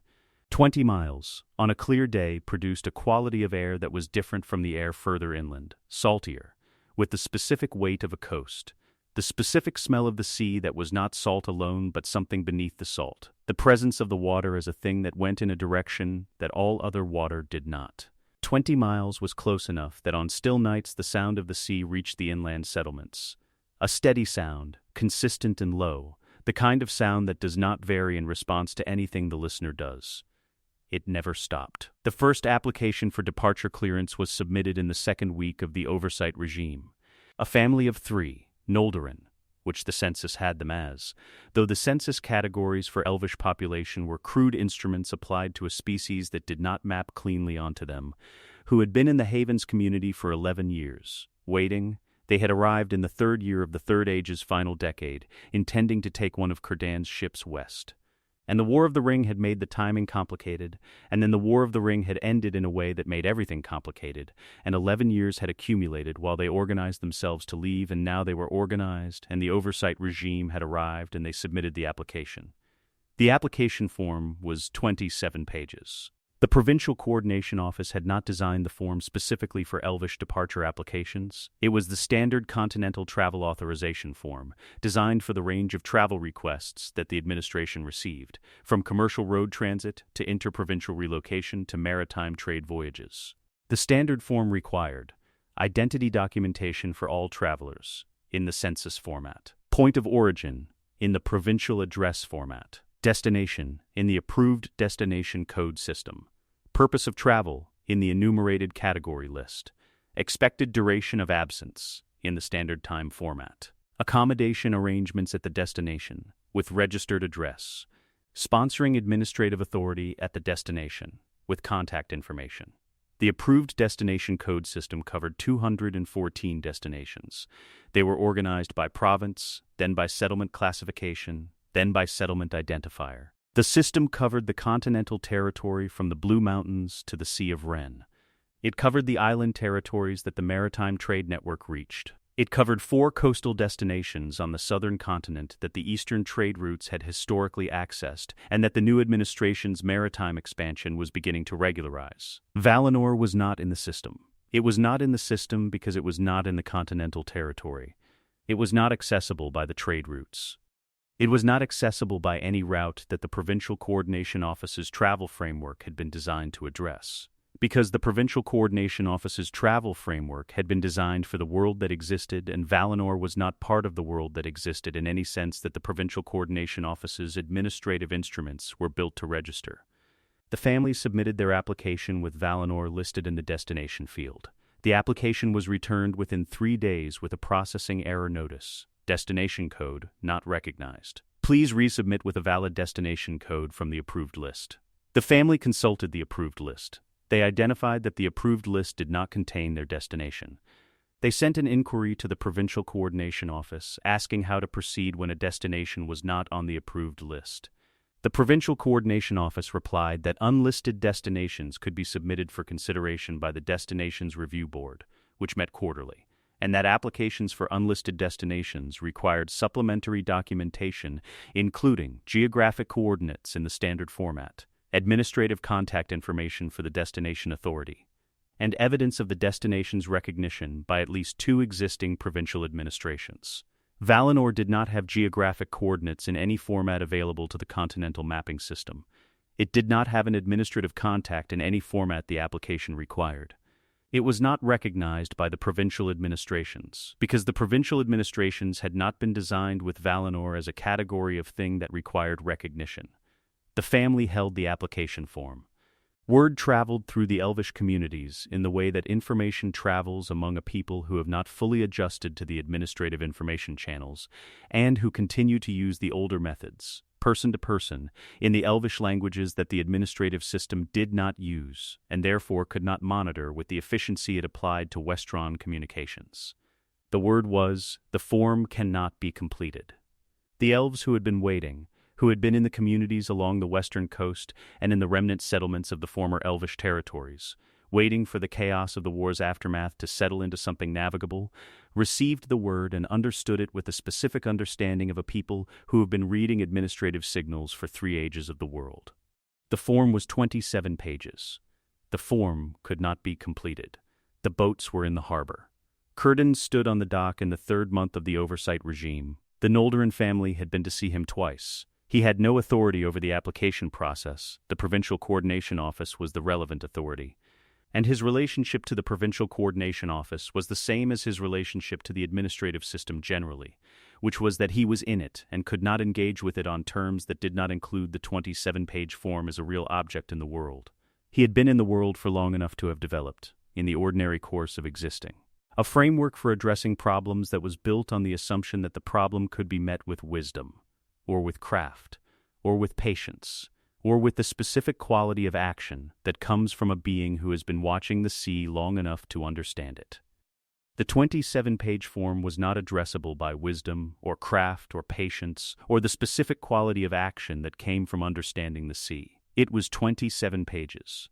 It required a destination code that did not exist in the system. A young Noldorin couple had begun building their own boat. They had begun it quietly, in the boatyard at the edge of the harbor, working in the hours before and after whatever administrative assignments the oversight regime had given them. They were not trained shipwrights. Círdan could see this in the work, which was careful and intelligent, and the work of people who had been studying the 7 ships in the harbor with the focused attention of people who needed to understand what they were looking at and who had enough craft knowledge in other areas to translate their understanding into reasonable approximation. It was not Círdan's work. It was not going to be Círdan's work. It was going to be a boat. They had been at it for 6 weeks when the Oversight Office's quarterly inspector came through the harbor jurisdiction. The inspector was a young man from the Provincial Roads and Maritime Division, conducting the standard quarterly review of harbor operations. He reviewed the registered vessels, the 7 ships, all present and accounted for, all compliant with the harbor registry requirements that had been established under the oversight ordinances. He reviewed the harbor facility maintenance records. He reviewed the staffing assignments. He noted the construction project in the boatyard. He checked it against the harbor registry. It was not registered. He checked the oversight ordinances. Ordinance 14 of the Maritime Administration covered private watercraft construction in harbor jurisdictions. All new vessel construction required registration with the Provincial Maritime Authority before construction began, including documentation of vessel specifications, intended use, and travel authorization for any planned voyages. He issued the notice. The notice was a single page. It cited the ordinance, described the violation, and listed the requirements for regularizing the situation, submit registration documentation, which required the standard vessel specification form, which referenced the travel authorization form, which required a destination code. Curtin was on the dock when the couple received the notice. He had been on the dock. He was often on the dock, because the dock was the place from which you could see the water and the boats and the horizon was the place from which, on a sufficiently clear day, you could see, not Valinor, not in any literal sense. The straight road was not a visible feature of the ordinary sky, but the quality of west that was different from any other direction, the specific quality of light over the water in the late afternoon that had a color that did not exist in the light over land.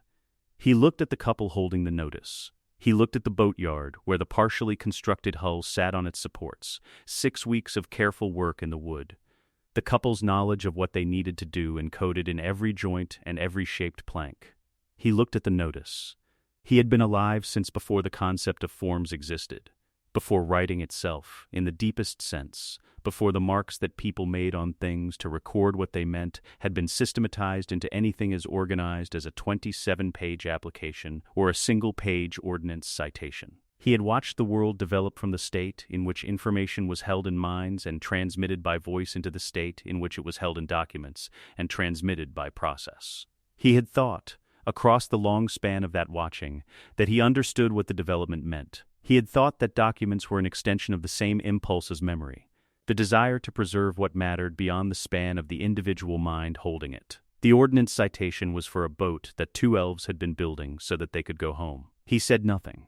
There was nothing left that his kind of wisdom knew what to do with a single-page ordnance citation, and the knowing of this, the specific understanding that the instruments he had built his understanding of the world on did not engage with the thing in front of him on any terms that produced a result, was its own kind of horizon. The sea was behind him. He could hear it without turning around. He had always been able to hear it. He had been hearing it since before the sun, in the original starlit world. And the sound of it was the most consistent thing in the entire history of his existence, consistent across the breaking of Beleriand and the drowning of Menor and the change in the world's shape and the bending of what had been a flat surface into a sphere, all of which had changed how the sea lay in relation to the land, but not the sound the sea made at the edge of the land. The sound was the same. The form required a destination code. He stood on the dock with the sea behind him, and the notice in the couple's hands in front of him, and the 7 beautiful ships in the harbor to his left, and the partially built hull in the boatyard to his right, and he was the oldest thing at the edge of the western world. And there was nothing his oldness could do here that the couple did not already know. The applications submitted in the first year numbered 43. All 43 were returned with the destination code error. Of the 43, 11 submitted follow-up inquiries about the unlisted destination process. All 11 received the same response regarding the Destinations Review Board and the supplementary documentation requirements. None submitted the supplementary documentation, because the supplementary documentation required geographic coordinates that did not exist in any coordinate system the Provincial Mapping Authority maintained. In the second year, 7 applications were submitted. In the third year, 2. After the third year, the Provincial Coordination Office's records showed no further applications for departure clearance from the Greyhaven's jurisdiction. People stop submitting applications when the applications cannot be completed. The boats remained in the harbor. They were well maintained. Círdan maintained them. Because they were his boats, and maintaining them was what you did with a boat, regardless of what the administrative situation prevented the boat from doing. The wood was checked for rot. The lines were replaced on the standard schedule. The hulls were cleaned below the waterline at the intervals the season required. 7 beautiful, seaworthy, perfectly maintained ships sat in the harbor of the Grey Havens in the 15th year of the Iron Order, and the straight road curved away to the west beyond the horizon, and the sea was there, and the sound of it reached every elvish settlement within 20 miles every night, without interruption or variance. And the couples and families and solitary individuals and the last communities of a people who had been in the world since before the sun went to sleep each night with that sound and woke each morning with it, and the boats were in the harbor, and the form was 27 pages, and the destination code did not exist. The sea longing was not a mood. It was the body understanding something that the administrative system had classified as a travel request pending review. The review had not completed. It would not complete. The sound of the sea was consistent with the sound it had always made, and it was 20 miles from the furthest inland settlement, and on still nights it reached every window that faced west. And the windows that faced west were a direction, not a location, and the direction was older than the form, and older than the ordinance, and older than the system that had decided, without malice and without intent, that west was not a valid destination code. The ships were ready. The ships had always been ready. The harbor was very still in the mornings, before the administrative day began. And in the stillness the water was flat and clear, and reflected the sky and the hulls of the 7 ships sitting in it, and the reflection was perfect, and everything in it was exactly where it was supposed to be, and none of it was moving.